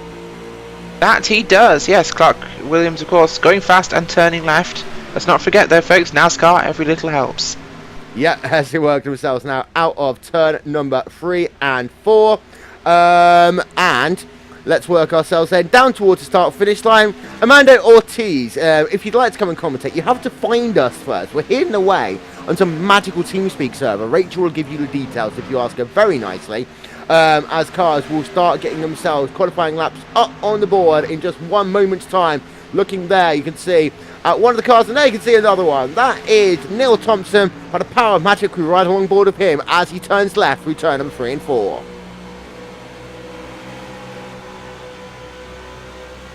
Going straight, little turn to left. Benjamin Gregory, the first driver to put a lap time on the board, 30.155, and there you can see Goodwin now to the top of the timing standings. Goodwin currently leads away as people complete their first laps. There you can see Goodwin, Rachel right along board with him. Yep, and he's also going fast, and he's also turning left occasionally, but of course remember his line for turning left is a little bit different to Ben Gregory's line for turning left, which means his time might be a little faster as we see him go top of the tables. Yep, as they can see, Luke Ridgway not running the Tesco value car today because he instead is running a car which is red and black and has pitlanes.com on it. Cam Stark is currently also scored on the racetrack. There you can see him going very slowly, but still turning left. That is the important part. Matthew Dalton up into second place then. In the background, number 6 car right along board with him. People completing their second laps. It's Goodwin from Dalton, from Shemensky, from Patterson, Short, Stevens, Gregory, Larrett, Bond and Baker are your top 10. Dalton comes past the start-finish line. He does not improve. Yes, he does actually, but he's just 4 1,000ths of a second back. Yeah, this is going to be a very tight field, as we saw from practice. Will, there's not much between the drivers, so of course qualifying doesn't exactly mean a huge deal on one of these ovals, but it's important for track position. And having seen recent 1.5 mile races from this club, I think we could be looking at a fairly clean race, as long as no one gets too low in turn 3 and 4. Yes. And there you can see Jake Forster now bringing his car off of the racetrack. And there you can see Richard Goodwin pulling his car off of the racetrack as well. There you can see the top 20 on the left-hand side of your screen. We are going to step aside, and we will be right back after these messages and a word from your local station. You're watching Texas Motor Speedway on RaceSpotTV. Was that American last week, Rachel? I think it was, Will. Yeah. We're actually going to talk over this. The NASCAR Peak Annie-Bree Why not? Well, I'm making it even more American with a bottle of Bud. Yes, don't forget, ladies and gentlemen, this race will be brought to you in part by Bud.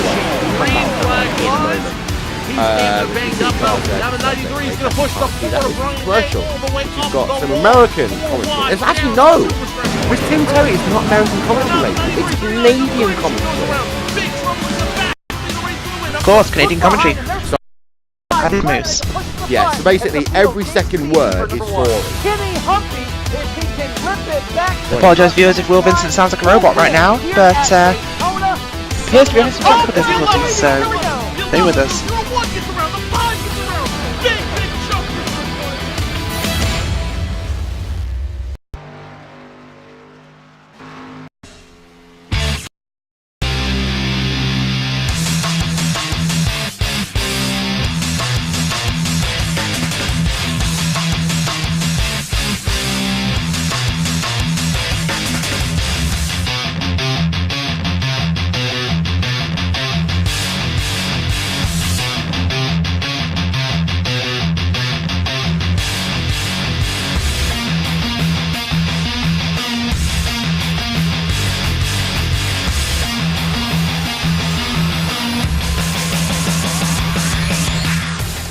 Hello again, ladies and gentlemen. Welcome back to Week 13 Club UK and I Championship, brought to you by PitLanes.com and RaceSpotTV. Today's broadcast is brought to you by Budweiser, the beer that starts with full flavour and ends with a crisp, clean finish. Great times are waiting. Grab some buds. Also brought to you in part by Geico. 15 minutes can save you 15% or more on car insurance. Brought to you in part by Aflac, because if you don't like geckos, you can go and quack instead with Aflac. Brought to you also in part by Allstate.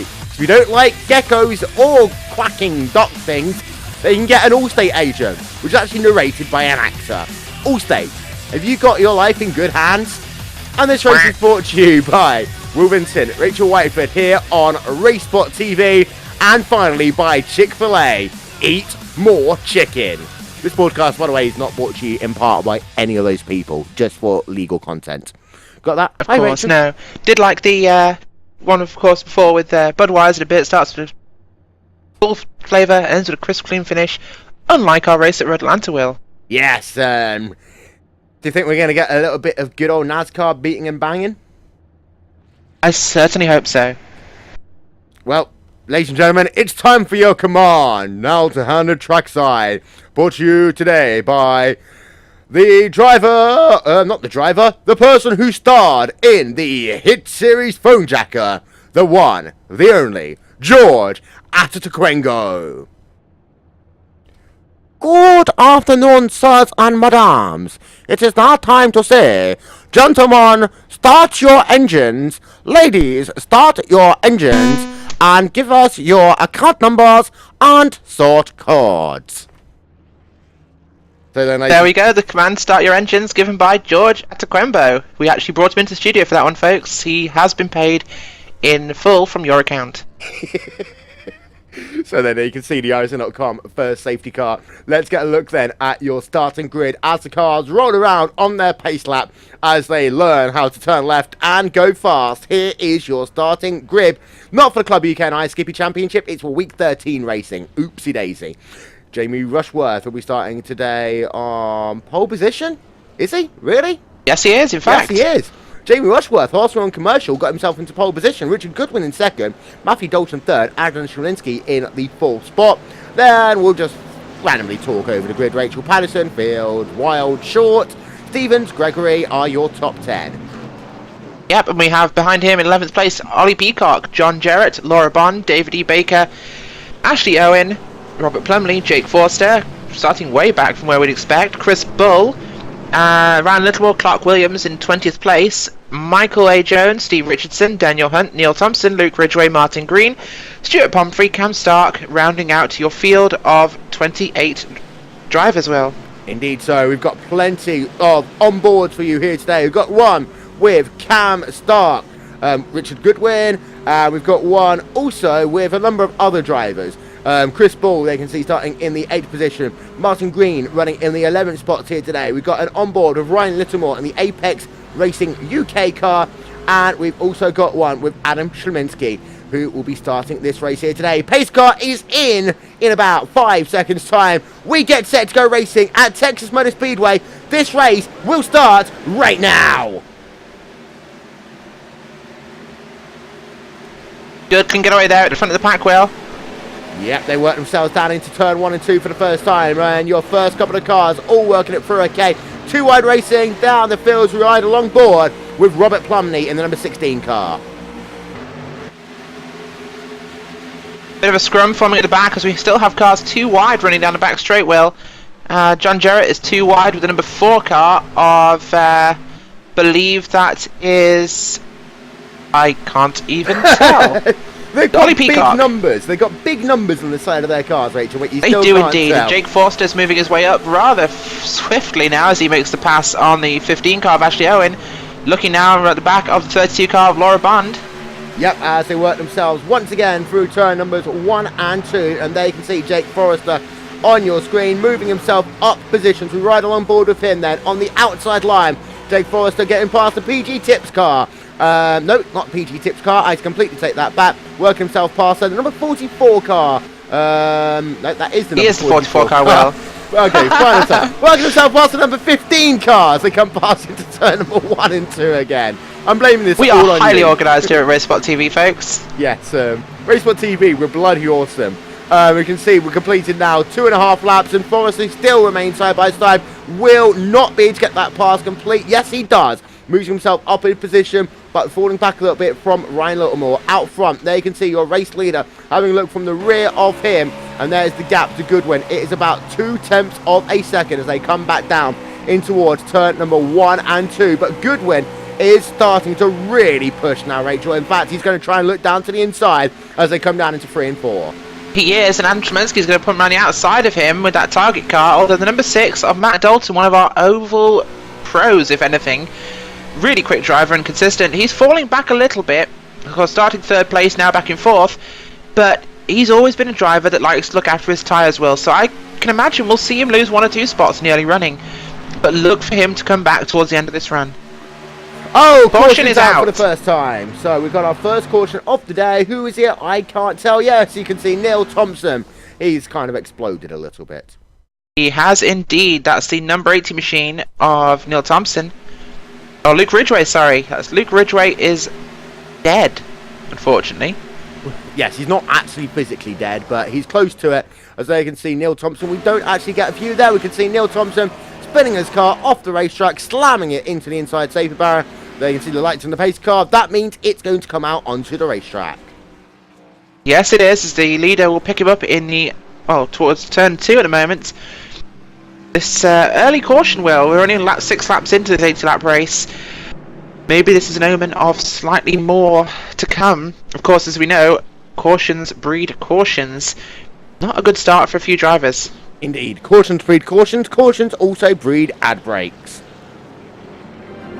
Shall we talk over this commercial as well, Rachel? Okay, fine. Simulated race.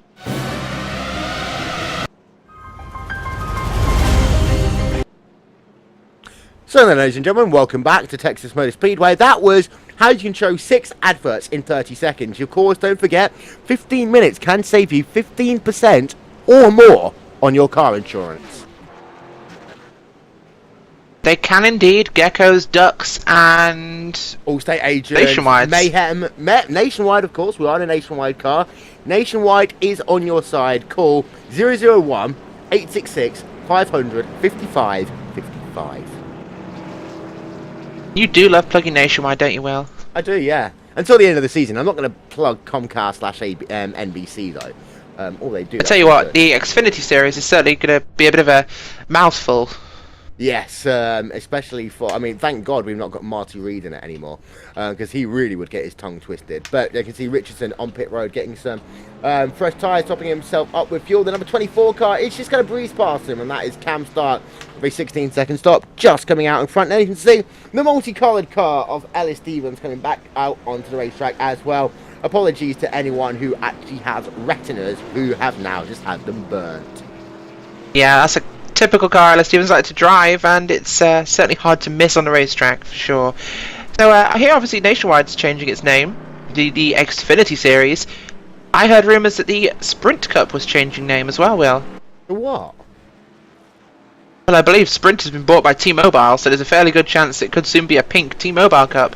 Oh, you can't have NASCAR people wearing pink tops. People will start thinking that they're not, you know, Red-blooded Americans? Yes, that's the one I was looking for. You can see the lights still on top of the ISO.com. First safety car, will it come off? No, they won't. They stay on for another lap. Woohoo! I love caution. I hope it stays on track with it being in turn 1, Will. Could be worse. It wouldn't be the first pace car to wreck. No. There you can see riding along board there with Adam Sherinsky in the Target car. If you'd like a wire bra that will dig into you, go to Target. As Adam Sherinsky remains himself in the 3rd position. Also got Laura Bond. We've got an on board from her here today, as she is currently running in at the 11th position. Got Benjamin Gregory running in the number 99 car.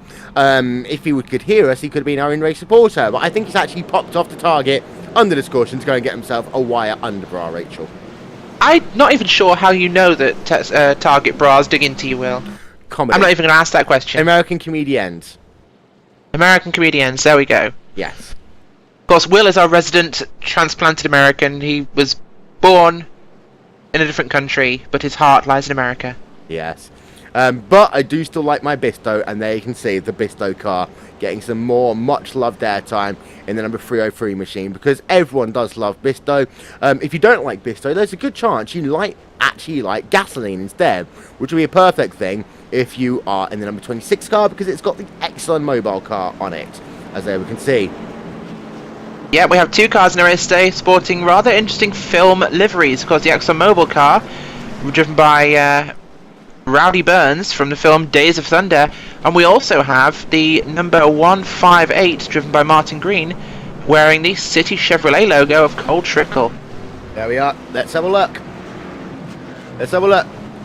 There we are. The City Colt Trickle car.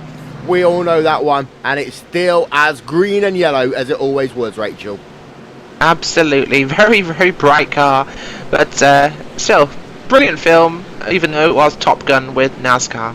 Essentially, that was all it was. Take the script and basically insert The entire NASCAR. plot was Top Gun. Yeah. If you have the motorbikes scene, you have the love scene, you have the tortured star, the tortured hero, you have the slightly homoerotic nature of the film. And as we see, the pace car may be coming in this time round, as yes, he is. He's They going to were the road. too wide, so they were about to go green. And there you can see Rushworth going to bring the field back to green flag racing here at TMS. Yeah, of course, this will be different now because tires are older. Not everyone has pitted. We should see some split strategies coming up, and possibly some people losing place as well. Yep, as you can see, having a look from the rear of your race leader, Jamie Rushworth, he has got Caution is himself out. a caution. Yay! Cautions! We love them. There's Clark Williams, the causer of our caution. Replay up on your screen. So let's have a look then with Clark Williams. What happened to him as they come down in towards turn number 1? Oh, he loses it big time out into the outside safety barrier. His race is pretty much complete. In fact, he exited the track, I believe, with that one. So that's safety barrier not quite doing its job. Not really, no. I wondered why I couldn't see his car. But we are, however, under caution as we have a look on board with Ollie Peacock, who's been very un-American. He's not got a single sponsor on that car.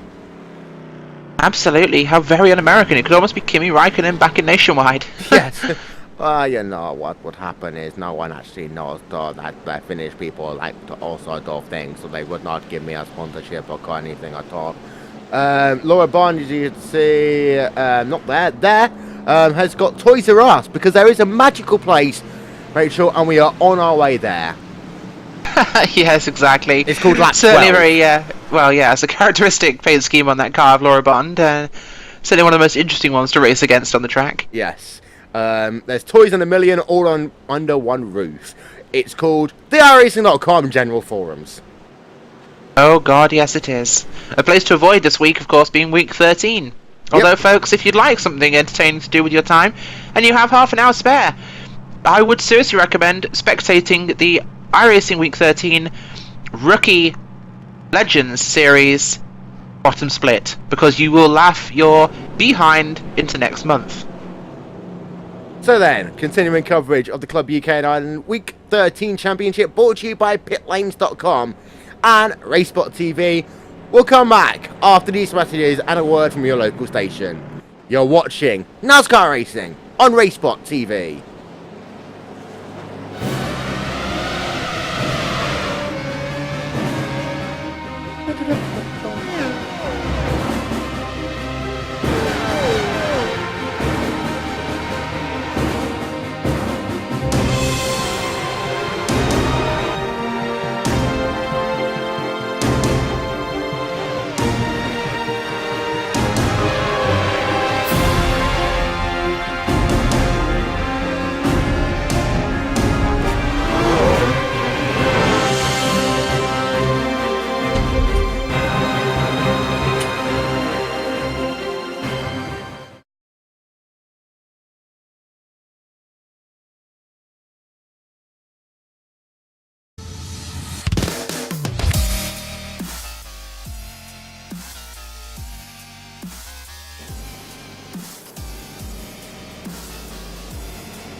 Well, ladies and gentlemen, welcome back here to the Club UK and Ireland Week 13 Championship on RaceSpotTV, brought to you by pitlanes.com. Will Vincent and Rachel Whiteford here for RaceSpotTV as we work ourselves under our second caution of the day. Don't forget you can tweet us at RaceSpotTV if you'd like to keep in touch with us throughout the course of this race. But Rachel, 2 cautions, 13 laps into today's event. Exactly, Will, and what did I say? Cautions breed cautions. It's not just a cool thing to say that makes you sound like you actually know what you're talking about. It's very, very true. Of course, to explain that a little bit more, of course, once you have a caution, some people will pit. Of course, that means you have cars that stay out on one set of tyres that are already used, new people out with fresh tyres, different amounts of grip, different speeds of acceleration from the start line, and you'll have more cars changing places more quickly, which of course results in more contact. So cautions do end up leading to more of them, just because the very nature of cars now actually acting differently on the track. You may take the same acceleration you did the lap before, but it will react totally differently. We'll see tyres spinning, we'll see people slipping, and I think this could not be the last we have, Will. I think so.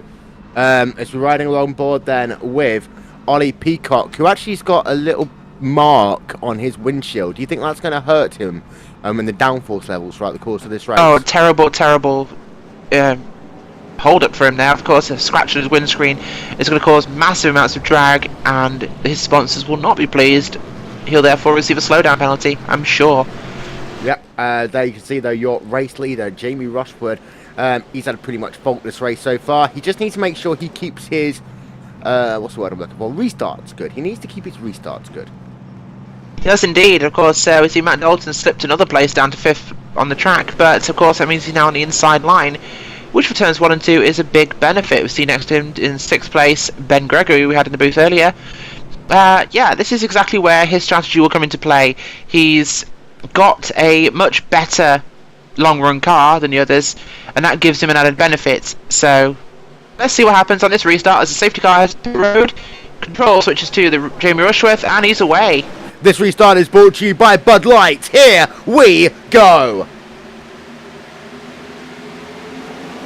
Down and towards turn number 1 and 2 they come once again, riding along board then with Laura Barn in the number 32 cars. They come out of turn number 2. Everyone is through those first couple of corners without incident that time by Robert Plumney. Is going side by side in the battle right now for the 15th position, and they are 3 wide, so they work themselves out the corner. You've got the 002 car, Monster Energy car, almost making contact there with the number 16 cars. They come out the corner. You've actually got 2 Monster Energy cars on this racetrack right now. Oh, got a car in the wall, spinning around, down onto the grass, and that is Robert Plumney. They're driving through pit road. He comes back onto the racetrack. He's going to have some damage, and he'll get himself a speeding penalty, Rachel.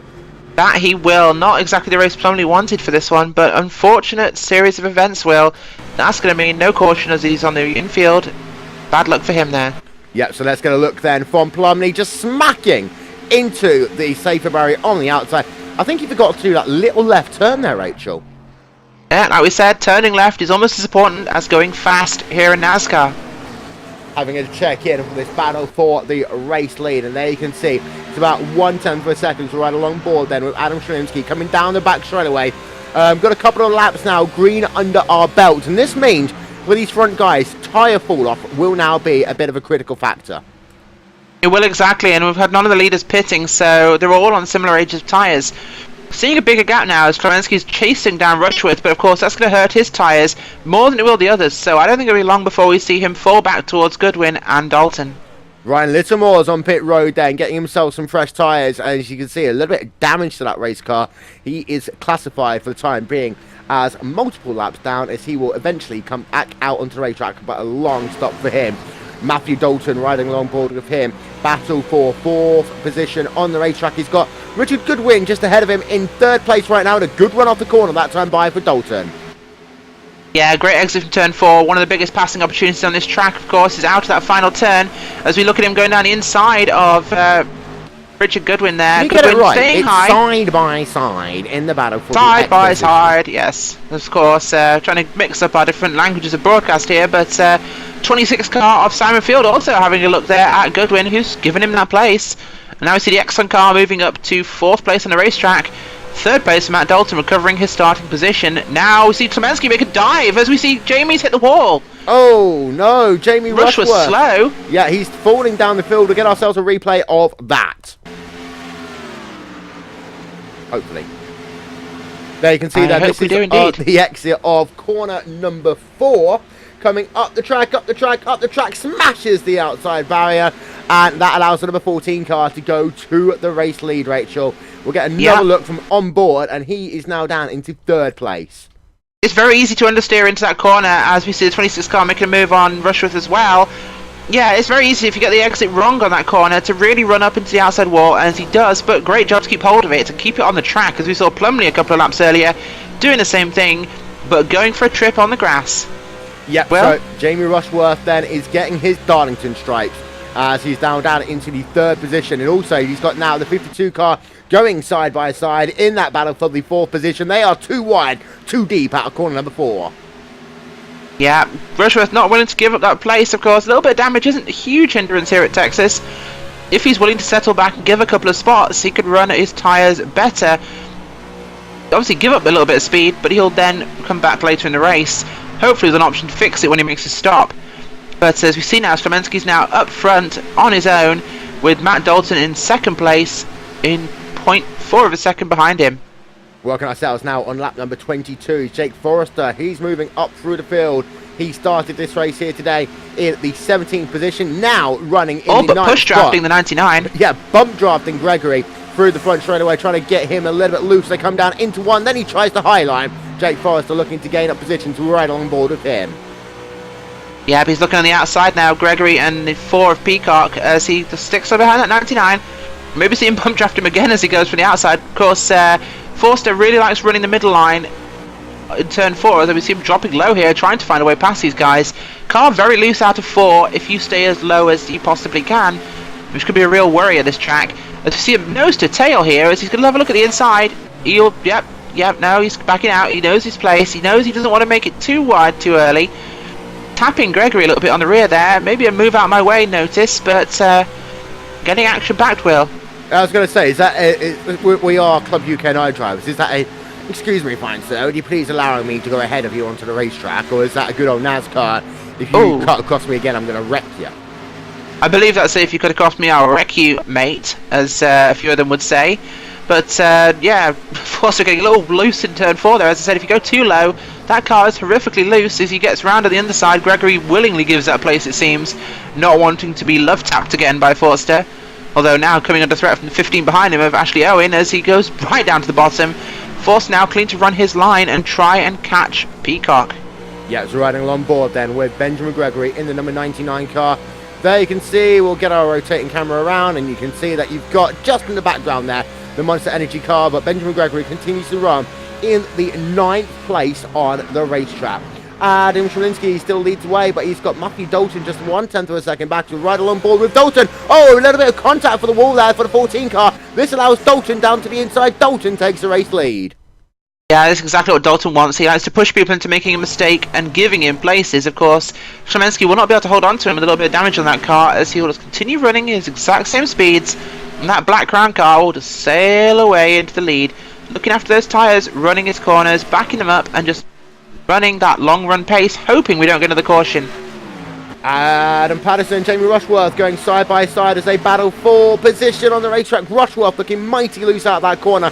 Now, the guys who didn't pit, which is basically everyone except for Cam Stark, Ellis Stevens, and Richardson and company, their tyres are going to be falling off. We're actually only about 20 laps away from green flag pit stops here, Rachel. Yeah, we are, and of course, guys, not wanting to go in too early, of course, when they picked up a little bit of a scrape or scratch here, because iRacing's repair system will trigger them. Of course, now we see Forster making his another move on the back of the 15. He's given up a couple of places to those guys, so something clearly happened to him as he makes his way down the inside past Gregory for the second time. Yeah, as there you can see that Forrester on the racetrack right now. Our overhead caution is out, and we have got Laura Bond out of the race. It's not a magical place when you are basically 90 degrees perpendicular to the racetrack, Rachel. Not good at all. Let's see if we can get a replay and see exactly what happened to Laura. Coming through turns 1 and 2, she's going fine, a little bit high, and I believe she understeers into that outside wall, and it Ow! Turns it down the track, smacks into the inside wall, and that's not a good place to be. Very heavy impact there for Laura Bond in that 32 car. Yeah, she's going to have to limp that car back down towards pit road. Pit road will be open this time by, so these guys are all going to make pit stops. Yep, Laura, lap 28, they can make it to the end from here, Will. It's an 80-lap race. With the sort of fuel tanks we have in these cars, they will make it now to final 50 laps. So this could be a critical time. Do you actually pit now and actually get fresh tyres and fuel, make it to the end? Or do you wait, expect a later caution, and finish this race with slightly better tyres? Is it a gamble? Do we think there'll be another caution? I think we do. But is that a caution you as a driver might take? I don't know, but here you can see cars then coming down pit road. There you can see pretty much all of the drivers on the lead lap are in. Except for Ashley Owen. Ashley Owen stays out, actually. Yes, he does. We've seen them heading now to their pit boxes. Will they take 4? Will they take 2? Of course, Dalton's now heading to his pit box, followed by Szymanski and the 26 of Simon Field. Into that box, crew swarming around those cars. See Rushford getting his box and his repair, so this might give him the track position he wants. Yep, Dalton's getting 2 tyres, and 4 tyres now for Dalton. Sunoco Racing Fuel, and he will be released from his box now. Will he make it out first to the line? Yes, he will. Yep, so there you can see then Dalton is first one out. They'll race off of pit road. Dalton comes out first. Then, actually, Field beats out Szymanski. So Field comes out second. Szymanski in and the 303 car of Andrew Patterson will move up to take that 4th place behind Matthew Dalton of the cars that have stopped, Will. We have at least 7 cars that have stayed out, I believe. Yep, we'll get confirmation of that in one moment's time. So we'll ride along board and go, Bisto, with Andrew Patterson in the 303 car. Cars who have stayed out. Ashley Owen, Daniel Hunt, Steve Richardson, Matthew Dalton. We're going to step aside for one moment and then we'll be back here from Texas Motor Speedway. Stick with us.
Ladies and gentlemen, welcome back to Texas Motor Speedway for continuing coverage here on RaceSpotTV.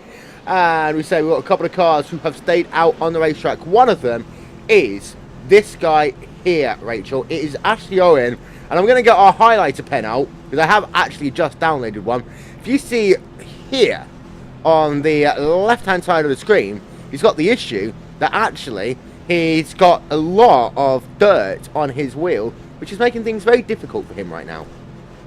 Well, I don't think the dirt on his wheel is the biggest problem. Of course, I can't see your pen as that's going in post-production, Will, but rather bent rear bumper there for Ashley Owen, which I think, if I'm inside his head, he's staying out to try and save his repair for later in this race in case he needs it. They are 2x2, like the animals going into an arc as they work a pace car back on towards pit road. This race restart is brought to you by Chick-fil-A. Eat more chicken and then wash it down a monster of PG Tips. Green flag back in the air. Big wiggle for the 7 car. Car on the wall. That's the Adam. Oh, 24 cars up on Owen. the wall. Big crash. Jake Foster's round. Yep. So Forster is going to be classified as out of this race. There you see him. We are back under caution, Rachel. I said cautions breed cautions, and that was a massive one. Big checkup though, I think that caused that on the line. A lot of cars at the front, of course, starting this race. Old tyres versus the cars in 4th place and backwards. So, of course, those faster accelerating cars on fresh tyres, getting up quickly, having to check up. Big concertina effect, Will. Yep, as you see Cam Stark there started that action, but then you have Forster who had a moment as well. We'll get a look on board with him.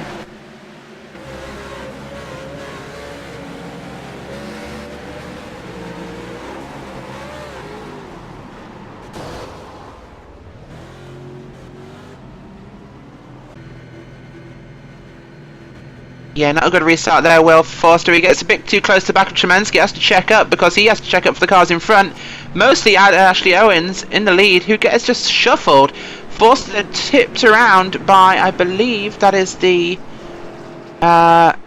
if I can tell, the 52 car of Richard Goodwin. So, not the day for Jake Forster he would have wanted. No, and to give you an update, by the way, the 26 car of Simon Field in the ExxonMobil car in 3rd place is exactly what you want as far as the overall championship is concerned. That is exactly. Simon Field, of course, the winner of, by a rather strange circumstance in the final lap of our road race at Road Atlanta in the C-Spec Porsche, is now 3rd place in the track ahead of Matthew Dalton and any of his real competitors. Indeed so. So you can see Simon Field, he is currently classified in the 3rd place on the racetrack. We'll get the ticker running along the top of your screen. We've forgotten about that so far. We do apologise. We're not American enough, Rachel. That's what the issue is. No, we're not, exactly. We're slipping. That's why I'm trying to drink some Budweiser. Hopefully it'll make me more American and able to do NASCAR justice. Yes.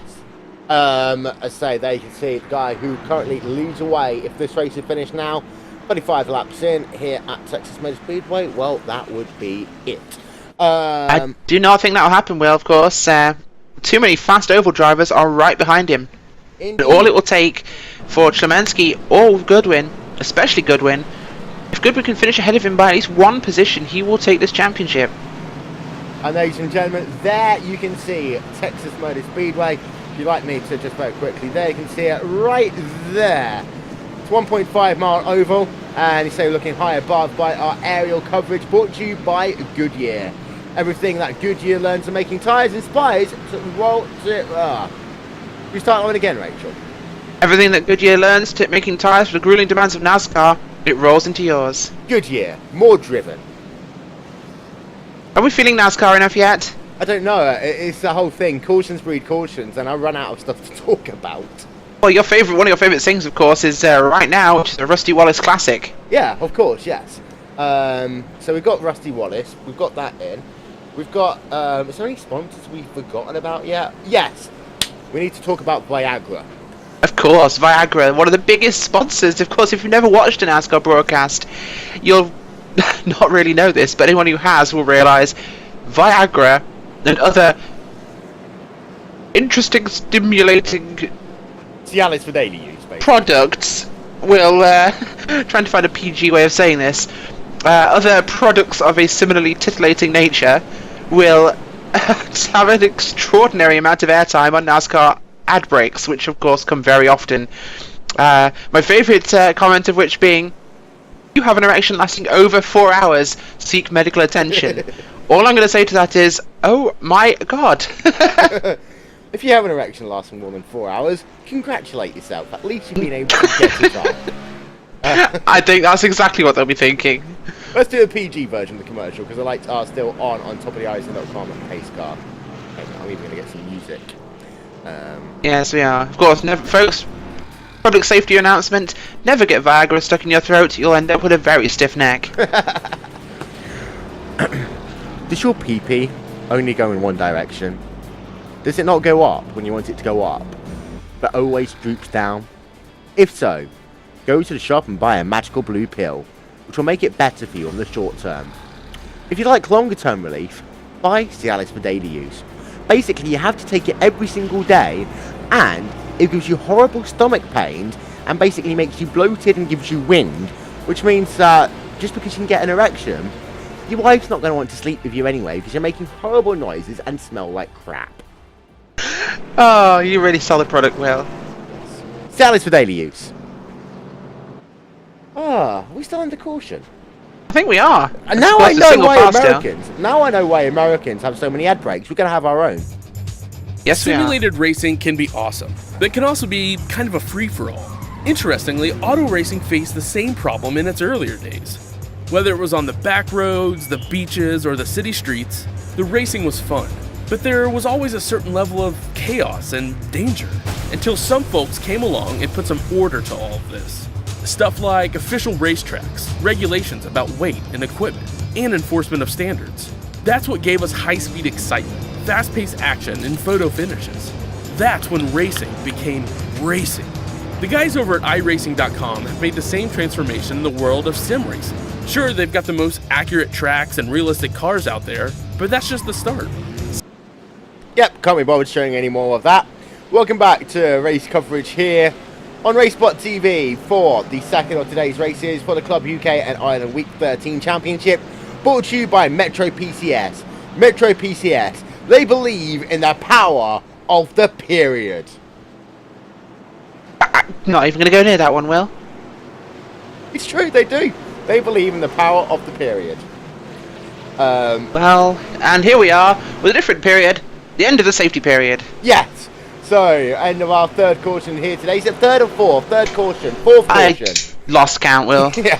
Green flag back in the air as they come down in towards turn number one. They are 2 wide, 3 wide almost. They come down in towards that first corner. You can see battle for the race lead. Simon Field looking as though he's going to try and dance it low, but you can see getting bulked there by the number 15 car of Ashley Owens. They come out of turn number 2, and actually around the outside, Steve J. Richardson going all the way up to the race lead. Oh, contact there. The number 4 car getting wobbled by the 303 Bisto car. Matt Dalton pushing his way up to second place. Now losing it to third as we see the 15 car of Ashley Owen resume the lead. Yeah, you can see Owen back to the point now, but Steve Richardson is alongside. Last time by, gap at the line was 39 1,000ths of a second. They worked themselves through 1 and 2 once again. Rachel, I just realised our overlay still works after the build. Therefore, we can actually broadcast a 24-hour race. We can indeed. There we are. Having a look up above, and there you can see it's incredibly tight. Bisto car with cars sponsored by Budweiser, special brands, as they work themselves down past the start-finish line once again. It is still, however, Owen who leads away there in the Monster Energy car, but down to the inside, Field goes to the point. Yeah, Steve Richardson there running very high as he understeers in that corner, dropping back a number of places now, and giving up spots to the 4, 15 and 6. So Simon Field now leads away, and of course, if he wins both of these races, Rachel, he must be banned from Club UK and Ireland, sent over to Finland immediately, because he is an alien. Exactly. I mean, look at what we did to sabotage Jamie Rushworth after last year's championship. I mean, watch his race partially? Yes. As we're having a look then from the rear of Simon Field, behind him is the Target car as they work themselves back down onto the back straightaway, past the halfway point here at Texas Motor Speedway. We'll be back after this commercial. We're just kidding you. There you can see side by side Gregory and Richardson. They are side by side, 2 wide, 2 deep as they work themselves past the start finish line. Yeah, this big knot of cars here. Richardson going backwards on those old tyres. Really not a good decision to stay out there, Will. Yeah, as you can see, Goodwin riding along board. Contact from Gregory. Yep, so Gregory, as they work themselves back down the back straightaway, there you can see they are mighty close. 3 wide once again. Yeah, this might not last as long as they want it to. As he hits Richardson again. Yeah, will he hold it? Yes, he does. Oh, Richardson's no, coming up the racetrack in the wall. And Richardson in the wall, and somehow, Bond spinning it there on the grass. No, she saved it. No, she's on the grass. She's taking a shortcut. Well, this is exciting, Will, and I think there might be some fisticuffs in the garage after this one, where Gregory ends up getting bog flushed in a porta potty. Yeah, yes, indeed. Actually, no, we're Club UK and Ireland. We don't fight people. We write strongly worded messages, the points of view. Yeah, but it wouldn't be the first time that Gregory has an altercation with Mr. Richardson, so there could be something stronger used in terms of language. Yes. Dear Mr. Gregory, what you doing? As Adam Shalinsky goes to the point now, just outside of our cameras, but Shalinsky is your new race leader, getting himself past field and pulling away, Rachel. Yes, he is, and if the number 6 of Matthew Dalton can get past 26 as well, Shlemensky might actually win this championship. Of course, F1 style points being used for these series. Top 10 only getting points. Of course, if Shlemensky, of course, receiving 18 from the last race, 25 from this, if in current positions, Simon Field would need to finish in 3rd place or lower for Shlemensky to win. It could be incredibly close otherwise. Working on board then with Matthew Dalton, your race leaders here today. You've had Shlemensky leading 9 laps, Field leading 3, Dalton leading 3, Owen leading 11, Jamie Rushworth leading 18. They were in the early going before Jamie Rushworth decided that he wanted to hit a wall, Rachel. Absolutely, really unlucky there for Jamie Rushworth as we see him dropping down that field. He's currently sitting in 17th place. Not the night for him, unfortunately. Really unlucky incidents he's had. Not really much of his doing. Trouble on the racetrack. 2 cars turn around. Number 70 car is going to come back on, and this is going to be somehow stay green. I don't even know how that stayed green, Will. Ellis Stevens involved in the mix there as well, but Ellis Stevens going mighty slowly. He's going to have to be careful because traffic is going to fly around him in just one moment's time. Somehow, he managed to stay green, Rachel. Yeah, that was reminiscent of a Carl Edwards and Kyle Busch moment there with the poor number 70 getting pushed across the infield, but not what these guys would have wanted, of course. On the infield, no yellow flag. They're going to be in serious trouble now, and again, that turn 4 biting yet another victim. Yep, and another one down, and another one down, another one bites the dust. There you can see there. You are, in fact, Mr. Will Vincent, a killer queen. Yes, Ellis Stevens, and it was Robert Plumley? No, it wasn't. It was Richard Wild. Yes, Wild's had just horrible luck here today, hasn't he? Yep, the Wild man has been tamed by Texas Motor Speedway. Yep, but he will still give you everything. He will indeed. Now, Richard Wild's a great racer, and he really does try hard. It's just unfortunate that's happened to him. Without Ellis Stevens so close behind, he would have made it out of there just fine. Yep, and he'll even make your heart sing as well. Richard Wild currently running in the 20th position on the racetrack. Here is, though, your battle for the race lead, and it is just 1/10 of a second separating these drivers as we're now working on lap number 50 of 80 here at TMS. Yeah, this is the point where tyres will start to really go off. Those guys that stopped early may need to consider a second pit stop, hoping we get another caution for it. Of course, our leaders not really hoping the same thing, as we seem to have a bit of a breakaway here, with the top 4 making it away by 2.5 seconds, 2.3 to the next car behind that, and then 4 seconds back to 7th place. So this is starting to spread out, as these tyres will. I think it's not going to be long before we see Matt Dalton make a move on Field, because he's driving really hard to catch Tomensky. And of course, if Dalton gets past Field, then it's going to be tied for the championship, which means we'll have to go to extra time. What we're going to do, put them on octoplanes in an F1 car. That would be quite entertaining, although I recommend the IndyCar at Bristol. Yeah, that could work as well. Alternatives also, you could put the sprint car onto Bathurst. That is something I never even want to consider, Will. Oh, actually, Field hitting the wall there out of 2 that time by. Yeah, that's very easy to do, unfortunately, as we see him losing some places now to cars, including the 15. Oh, actually, Owen. No, that was the car that hit the wall. Excuse me. Number 7 car, Daniel Hunt, looking to get past by Field Owens now. Yeah, and this is the battle down the field just a little bit. We are sticking it with battle up front, but behind it you've got Jake Forster. We expected him to be doing a lot better than he is here today. Dalton in the wall, hard. And yep, there we can see Dalton hitting the wall. Replay will come up if he can make it through turn number 3 and 4. And he is now down into 4th place in the racetrack. Ollie Peacock, by the way, also losing a position. Hunt battling with Owen in the battle for P7. And here is Dalton. He lost it though. Got it wrong, but he lost it on the exit of turn number 2 again, Rachel. Yeah, he did, and that outside wall will bite you out of that corner. He's going to be kicking himself for that because he was on a brilliantly consistent run where he could really catch up now.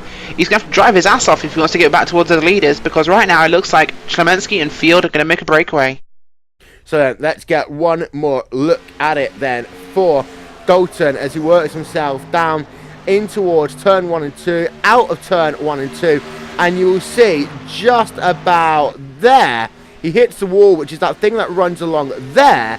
Unfortunately, he hit that, and what it means, Rachel, is that he now is classified well down the field in the 4th place when he really, arguably, could have been battling for the race lead. Yeah, he was getting into a position where he could battle for the race lead, although he isn't losing as much time as he could have been. Hopefully a minor contact, so we can see some definite bodywork damage on that number 6 car, but we'll start to see what can happen. Of course, he's not actually had to use a fast repair yet, so he might still have something if we get another caution. From a man that was actually hoping to stay green, I think he could be praying for yellow right now, Will. Oh yes, indeed, and we'll have, 25 laps to go we're working on right now, so we are getting to the tail end of this race. A caution will be welcomed by a lot of people all of a sudden. If we do stay green, actually it's all going to come down to tyre management. A couple of these people will really hope, though, that they can get themselves a caution to get themselves some fresh boots, and of course the issue will then be, do we do 2 tyres or do we do 4? This track is a very abrasive surface, so 4 tyres is always preferable. Track position is everything, so 2 tyres could be the call as long as these drivers have practiced running it. Because of course, if you haven't practiced running it, you don't want a car that's suddenly handling very differently, Will. Well, yeah, let's just have a look then at Ollie Peacock running himself in the 6th position on the racetrack. 5 seconds behind the race leader and up 5 spots since where he started today's event, Rachel. Oh, yellow. Caution is out. We are yellow. Prayers have been answered. And it's Daniel Hunt. Is it Daniel Hunt? We're just checking into that now for the viewers. Daniel Hunt has dropped off the grid. He's now way back in 24th place. So this could well have been him. Yeah, let's have a look. No, he was on pit road at that point. He was getting full fresh tyres, topping up with race fuel. Let's see if it's somewhere else here. He was still on pit road, getting himself full fresh tyres and topping up on race fuel. I have no idea who it is, Rachel. Me neither. That's really annoying. Cam Stark? Clark Williams? We're working on it now, folks. Yeah, if Will can just fill and talk. If you'd like to just, talk amongst yourself very quickly. I think it was Cam Stark in the number 24 car. Let's have a look. Yes, because here he is. He's actually going in a normal direction. He doesn't have smoke coming out of his car. He works himself through corner number 2. And he comes out of corner number 2 and says, "Hi, Wall, how you doing?" And loses the car. And yes, he does. Really big hit there. And of course, many of these cautions we've had today have been caused by drivers having relationships with that outside wall. That wall is about as... I can't say the comment I'm making here. We're still... That wall is incredibly promiscuous, I think is what you're looking for. Yes, that's a polite way of saying it. Because it's screwing everybody, this race. Let's have a look to see whether cars come on towards pit road this time by. Before we do, yes, they are coming onto pit road. Is anyone going to dummy? This is going to be the question. Does anyone try and stay out? Top 3, 4, 5, 6, and Fielder 7 in. cars all come in towards pit road. Bull is coming Everyone's coming in. Everyone is coming in. One car. Everyone's I in? believe that is Ashley Owen is staying out. Of course, pitted just before the yellow came out, so big break there for him. Yeah, but I don't think he's classified on the lead lap. That's the issue. No, he won't, but he should get a wave around with him being out front, or at least the lucky dog. Yeah, and there you can see then cars coming on towards pit road. They're going to cock their Four legs fresh tyres for all of them, and get fresh tyres. Snooker race fuel. And it's going to be Adam coming out of pit road. Did Field get it? I think it was Adam. I don't know, but Matt Dalton is backing up, apparently. He's trying to get back into his box to get some more repairs, I think. Oops. Could be that repair's been used up on the number 6 machine. Yep. Lots of track position lost there. So let's get a replay of coming out of pit road in super slow motion. There you can see it. It was just Adam who got that one, and I'm talking by tens of thousandths of a second, Rachel. Yeah, brilliant exit there from pit road, and it's incredibly hard, even under caution conditions, because it's so busy getting that run on pit road. Of course, not all the fuel will bunch up enough as you're running to it. You can be sat back in 5th place, and 3rd could be a second ahead of you, 2 seconds. Can mean everything, Will. But of course, Tomansky getting a great stop there, out behind the number 7 of course, that is Daniel Hunt on track there, 2 laps down. So he might get 1 back, but it might need another caution for him to get a second. Ladies and gentlemen, we're working under caution here at TMS. Yes, it's a NASCAR race. Yes, that means I have to go and give you a commercial. Boom. Confetti. The NASCAR Peak Antifreeze Series powered by iRacing.com has officially begun. It's all in control of Brad Davies in that 11 machine. Green flag flies. He's damn near banged up though. Now the 93 is going to push the 4 of Brian Day all the way up the wall. 4 wide down the super stretch point in the turn. And now the 93-39, the 30 machine goes around. Big trouble in the back. The race to the win up front. Look behind him. They're 3 and 4 wide, trying to make a push to the front as the field gains speed in turn number 1. Kenny Humphrey, if he can rip it back to the start finish line, will win here at Daytona. 7 laps to go. Oh, As you love it. here we go. You love it. The 1 gets around. The 5 gets around. Big choke.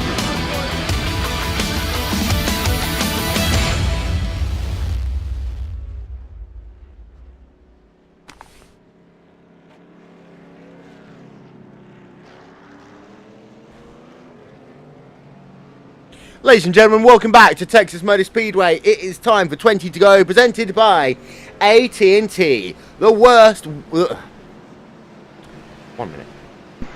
I believe that was him losing coverage because he was in fact on AT&T. Ladies and gentlemen, welcome back to Texas Motor Speedway. It's now time for your 20 to go. Mid-race break brought to you by AT&T, the world's worst 4G network.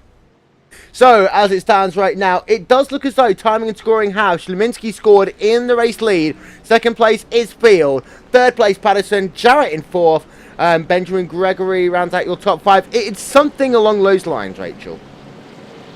It is indeed something along those lines. Exciting race so far. We've had about 5 caution periods.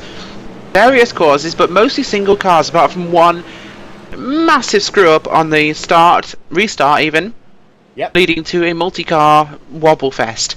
No one really crashing, no massive pileup, but a lot of cars turned around and slow due to, of course, different ages of tyres as we come now to the final restart, we hope, with 18 laps to go.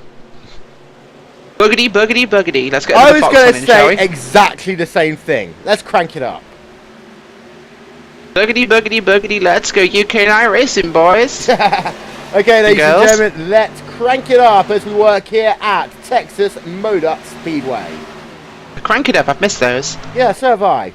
We haven't yet started to crank it up, though. We are going to start to crank it up in 5, 4, 3, 2, 1, now.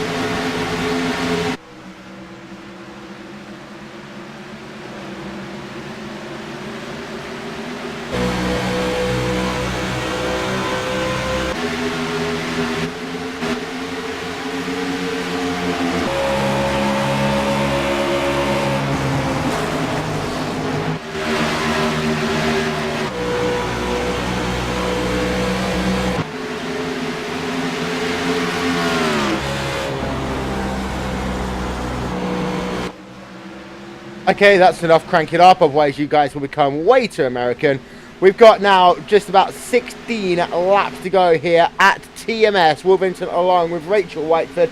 We'll try and commentate at least one of these laps professionally. And Andrew Schleminski has a 4/10 of a second advantage, Rachel, over Simon Field in the battle for the race lead. If he finishes this way, Field is going to be the champion. The most important person on this racetrack right now is Andrew Patterson in third. Yes, it is, and it's getting really tight up front. Of course, we're looking at 15 laps to go. Although one to watch, restarted in 18th place, Matthew Dalton in the 06 Black Crown Chevrolet has now cracking the top 12, Will. He has indeed. We're riding along board then with Andrew Patterson. We're not riding along board with him anymore, but we were just one moment ago. There is your top 3. Then you can see the gap. The mid-pack, it is busy, Rachel. Incredibly busy as they're all getting all over each other. Cars 2 and 3 wide. One guy bouncing off the wall like a pinata.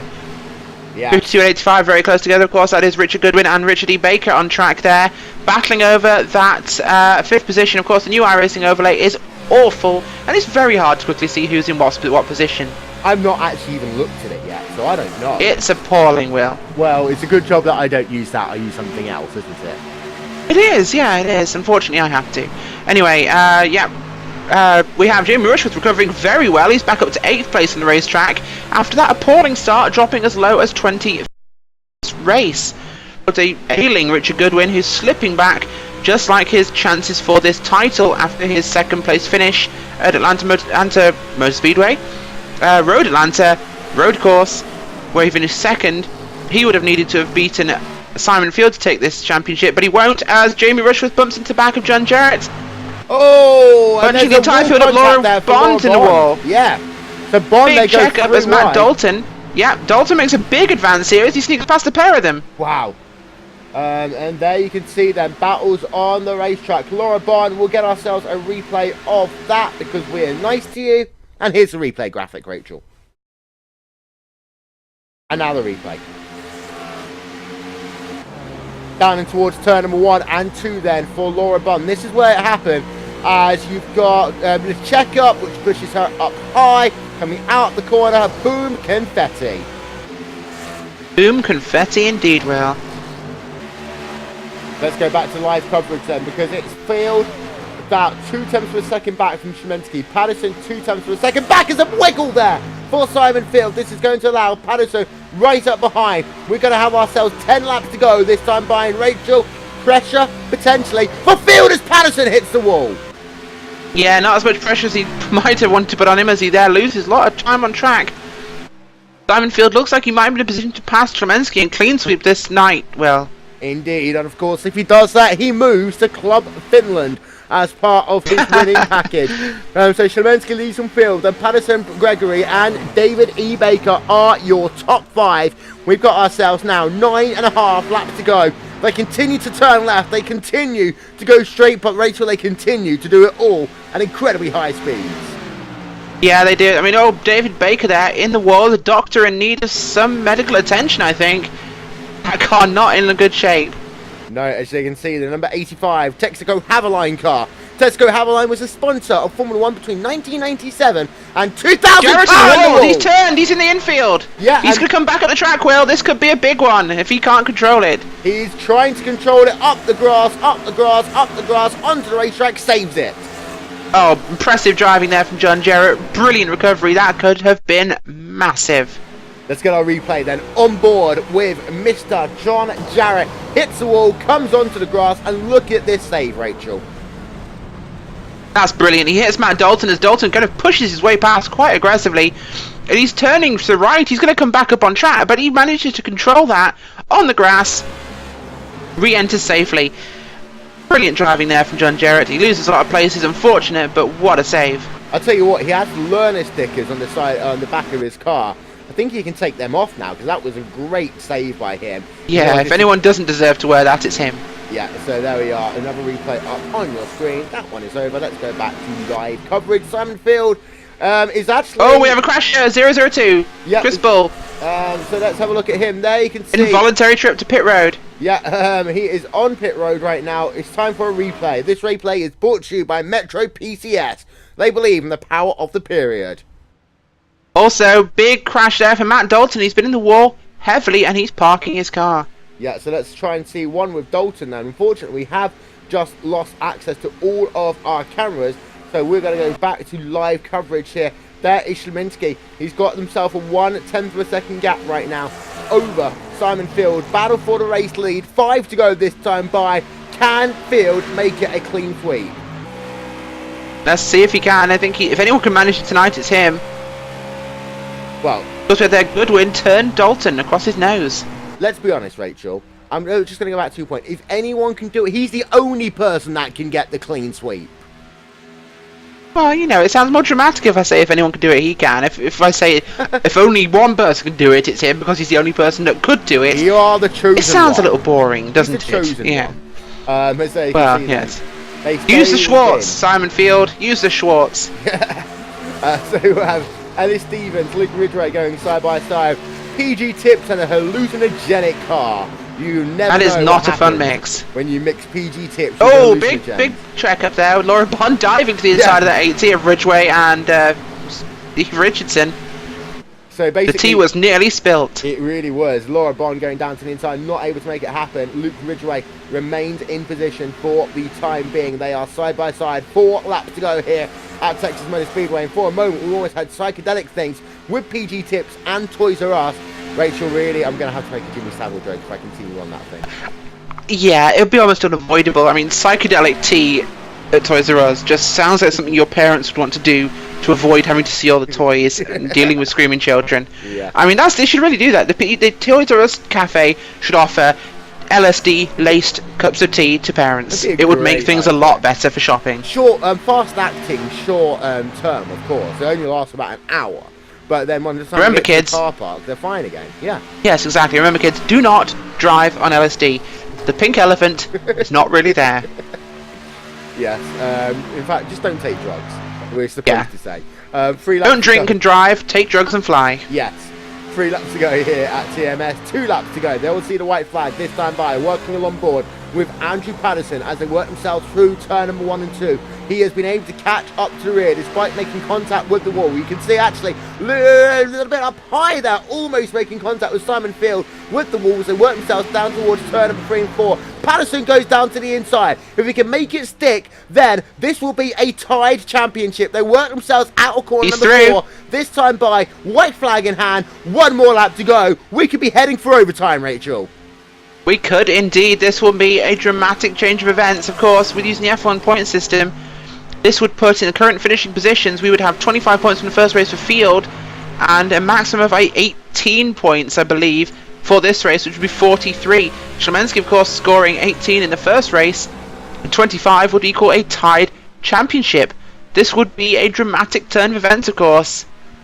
But first, they have to make it to the start-finish line, and Adam Szymanski will take victory here at TMS. Patterson second, Simon Field third. Ladies and gentlemen, we have a tie. It's time to go to sudden death. Dun dun dun! Yes. We need like the X Factor music or something random and countdown? Does that make me sound really old? Yes. Well, but good. Susie Dent though. I mean. And Szymanski is starting his donuts on the back straight apparently. Yes, help beat a wall and target. It's actually his ticket, but we're going to call it target because it basically is target. He targeted the wrong place. Yes, big contact there. So number 17 puts him upside down. That is, ladies and gentlemen, what we like to call a victory bump. That was definitely a victory something. As you can see, Simon Field being much more English in his approach to doing things. Stopping at the side of the road. Indeed, nearly hit by Rushworth, but yeah, we have a tied championship, of course. Winner and third place in the first race, we have Simon Field, and we have third and first place in this race, Adam Szymanski. So Richard Goodwin, unfortunately, out of this one with an 11th place finish. It seems like Field's already trying to do some sort of victory celebration. I don't think he realises it's a tie. I just don't. I love the fact that neither of these two has been able to do successful donuts. Coming up next on RaceSpotTV, ladies and gentlemen, Will Vincent and Rachel Whiteford will teach you how to do a donut. Yes, we will. Yes. There you can see Simon Field, and you can't tell him Szymanski because, of course, a moment ago he was upside down. He has been checked and released from the infield care centre. For mental issues. Yes. So, ladies and gentlemen, we'll get rid of that, and we'll click on to this. And we'll give you results then of the second of today's races. It was Adam Szymanski taking victory by 116 thousandths of a second over Andrew Patterson. Simon Field in third, Benjamin Gregory in fourth, David Baker fifth, Ollie Peacock sixth, Ellis Stevens seventh, Luke Ridgway eighth, Steve Richardson in ninth, Laura Bond rounds out your top 10.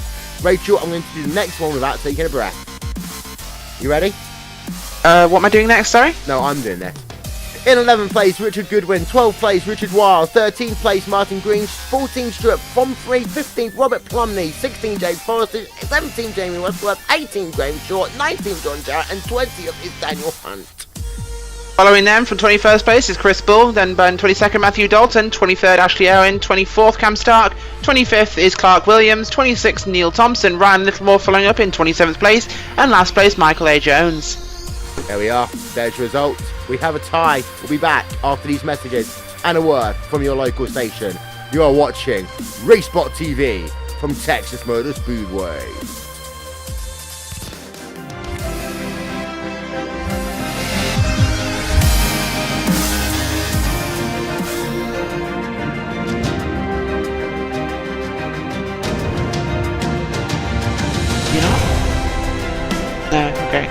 mean, I think green eggs sounds like they're off or something, but...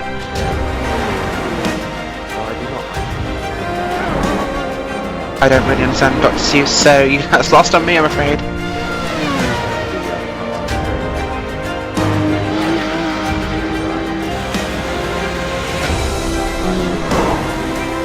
But it turns out Andrew Tan asked me for the TeamSpeak information so he can come and join us commentate, but of course we were too busy being weird.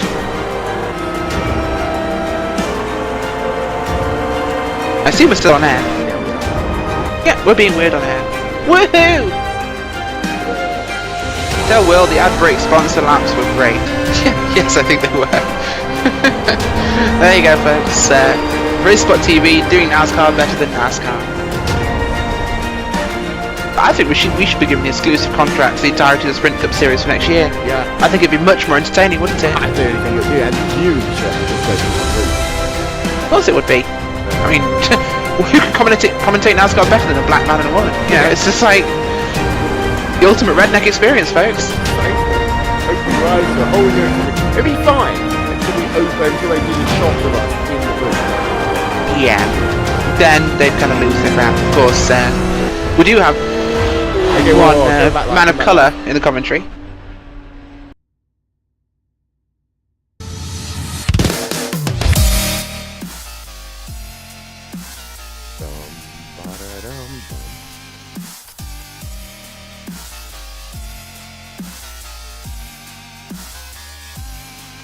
Ladies and gentlemen, welcome back to post-race coverage from this, the Second Club UK and Ireland Week 13 Championship, brought to you by pitlanes.com and RaceSpotTV. Today's coverage is brought to you by Geico. 15 minutes could save you 15% or more on car insurance. Also brought to you in part by Go Compare. Because if you want to buy your car insurance from someone who sings to you in a really high-pitched, annoying accent, go to Go Compare. Potentially also by Compare the Market. Don't forget, it's Compare the Market, not Compare the Meerkat. Because if you're really that stupid that you have to confuse the two of them, then really you probably shouldn't be buying car insurance or owning a car. CompareTheMarket.com. Hi, Rachel. Oh, Rachel's gone. Oh, okay. I've got Ben Gregory here again. Hi, Ben. Hi. You're alright. Race wasn't that good, really, was it? Can you hear me? Yes, go on. Sorry. I'd say your race, it was a little bit more entertaining this time. Still not necessarily the finish you would have wanted. I was just hoping they were wreck in front of me. But no, it was great fun. Anything over in top 10 was fine. So, you finished the race, you got yourself done, and I'm just having a look at my timing and scoring, trying to figure out what we did. Top 10 finish. So, after the joys of Road Atlanta last time around, a little bit better for you this time around. Yeah, it was good fun. There's a little bit of door banging in some areas, and it was great fun just sort of racing with everyone so close. But yeah, I thought I had great fun doing it, honestly. Rachel, any questions? Yeah, Ben, we saw you and Steve Richardson tangling on track a few times. One or two love taps followed by a swift but sure out of my way. Do you want to tell us anything about that? Yeah, he had weak old tyres, it was. So, like, he was so much slower, and I was trying to check up to not hit him and just didn't slow up in time. Oh, that would happen with different tyre strategies. So, of course, pretty good finish for you. Much better than Road Atlanta. Is it perhaps that you're better at oval racing, or is it just a track that suited you better, maybe easier to get with less practice, or...? I think it was just pure luck, because my game didn't explode in this one, and I actually was able to finish. Well, a good result for you there. I think we also have Jamie Rushworth with us. Will? Yeah, we do. Oh, okay, that's an intention for me to go and do something. 1 minute, I was drawing pretty pictures. Give me one moment. There we are, 3, 2, 1. There, go. And we have Jamie Rushworth. You finished this race, Jamie, of course. Tell us how it was for you today. Bit of a nightmare tonight, actually. Very messy. I think I went through a few cars. It's just unfortunate. Had a lot of cars spinning directly in front of me tonight, or catching the wall right in front of me. Tell us about your little romance with the turn 4 safer barrier about halfway through this race.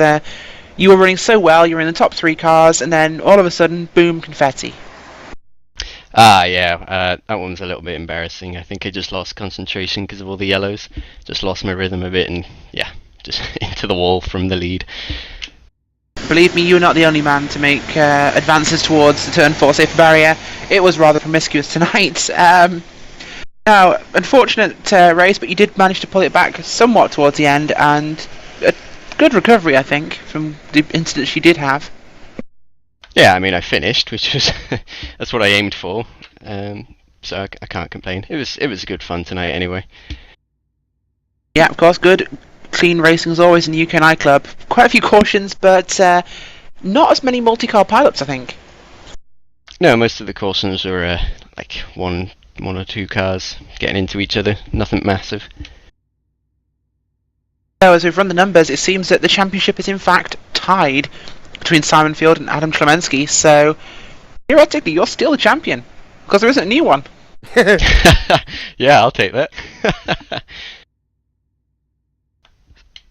Back to you, Will. I'm sorry, I'm writing a message at the moment. So yeah, you're not the champion this time, Mr. Rushworth. But do you think that you can bounce back if we ever do one of these again and actually allow RaceSpot to do it after we've completely butchered this broadcast? Oh, is the broadcast not going well for you guys? No, it's been alright. We've enjoyed it. I don't know if the viewers have enjoyed it, though. I think it's been entertaining for the viewers, at least. I hope it has. Okay, interesting. But yeah, I think next time, yeah, I've definitely got the pace to be up front. I've just got to have a bit of luck and and keep it out of the wall, really. Of course, you'll be one of the drivers in the UK nightclub advancing to the group stages in the upcoming World Cup round at Road Atlanta in the C-Spec. Do you think this has given you any valuable lessons and experiences that you can take to that? Yeah, don't crash into things. You heard it here first, folks. Big lesson there from a pro in Jamie Rushworth. Do not crash into things at Road Atlanta, and you will do well. Yep, I think that's a really good one. Don't crash into things, you'll do fine. We've got Matthew Dalton here as well. Hi, Matt Dalton. This is moderately crazy broadcasting, and you've got echo. Yeah, I can tell that. It might be my push-to-talk setups. It's that whole time, Rachel, like when you're on the radio and they say, can you go and turn your radio down, please? Just before exactly like that. Before we allow you to win £10,000, can you please go and turn your radio down? There we go, that should work. There we are. So there we are, Matthew Dalton. It was a bit of a crazy race for you here today. Yeah, a few issues. One of those things, unfortunately. Oh, that's a very Finnish answer to that question. Rachel, ask him a question. You might get a little bit more than 4 words, are you? No, of course, Matt, you had a great run. You're up front for most of it, of course. Brilliant tyre conservationist, and you were making some good positions, but, of course, unlucky situation that forced you to pit with damage. You lost a lot of places, but on that final reset, you came from like 18th back into the top 10 before you and Rich Goodwin had a rather unfortunate coming together, which put you out of the race. Can you tell us about that, please? I'd love to. Unfortunately, I'm still none the wiser as to exactly what happened, to be honest, because with iRacing being glitched as it is at the minute, I don't have a replay, so I couldn't go back and have a look at it. From my perspective, I got a run on him coming out of the corner, was going down the inside of him, trying to recover as many places as I could, and just was about to turn into the corner, and apparently I was turning right, so I've no idea what happened. Well, from our perspective, Matt, it did seem as though you were on the inside, just ahead of him, trying to make the corner, as Mr. Goodwin maybe didn't see you because he turned down to take his normal line, and of course then you went round his bumper. Yeah, Rich is not.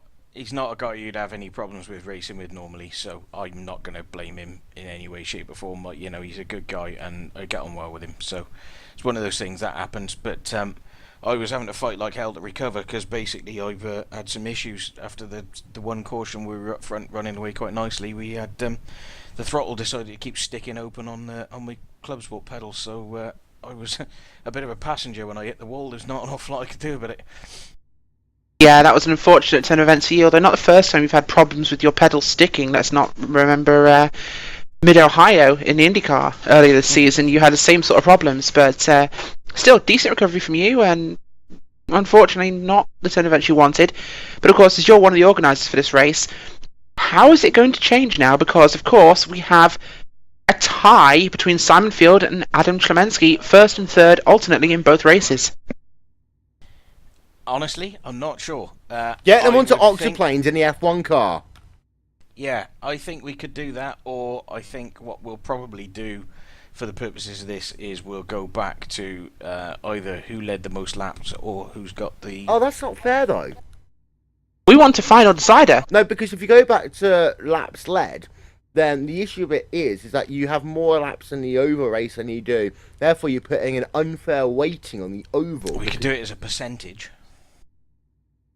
Yeah, true. Oh, that could be interesting. I do think, though, we need a deciding round because it would be much more interesting. I do. I think we need a third and final round. I think it needs to be either oxyplanes in the F1 car or Bristol Motor Speedway in the IndyCar or the sprint car at Bathurst for 2 laps. I think Formula 1 or the F1 car at Bristol would be good. Yeah, that could work. If we could just keep make them go until one of them passes out. We've got 24-hour racing here now.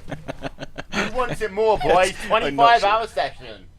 That could be interesting. Also, Will, we've just had a comment in on social media from an Andrew Tan asking, do you want a Kit Kat with your cuppa? Yes, please. You see, you can't see the broadcast. You can't see I've been writing messages.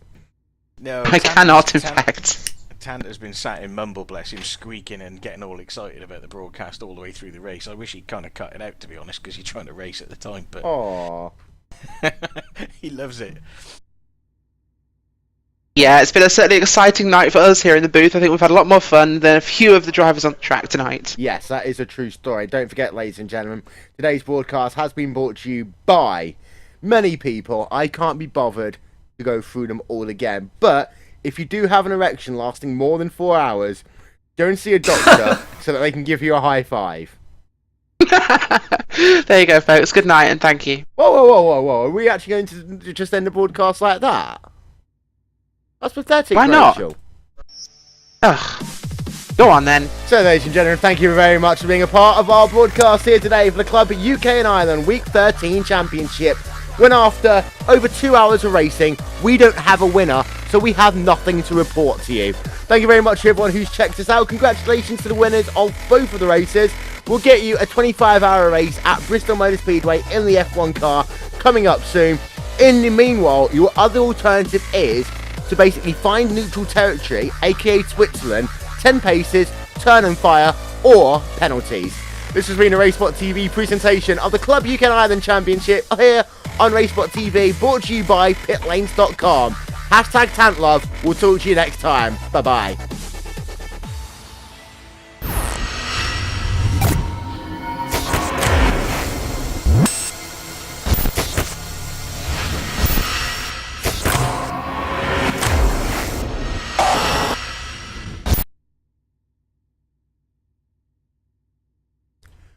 And finally, today's winning lottery numbers: 5, 24, 28, 36, 42, 47, and the bonus ball, 8. Just in case we're still online, folks, last advertisement for this rather lengthy broadcast. Don't forget, this Monday coming, we have the Short Track Showdown at USA International in the late models. Come and swap some paint with the Short Track heroes. Are you talking over my broadcast, Rachel? Yes, I am.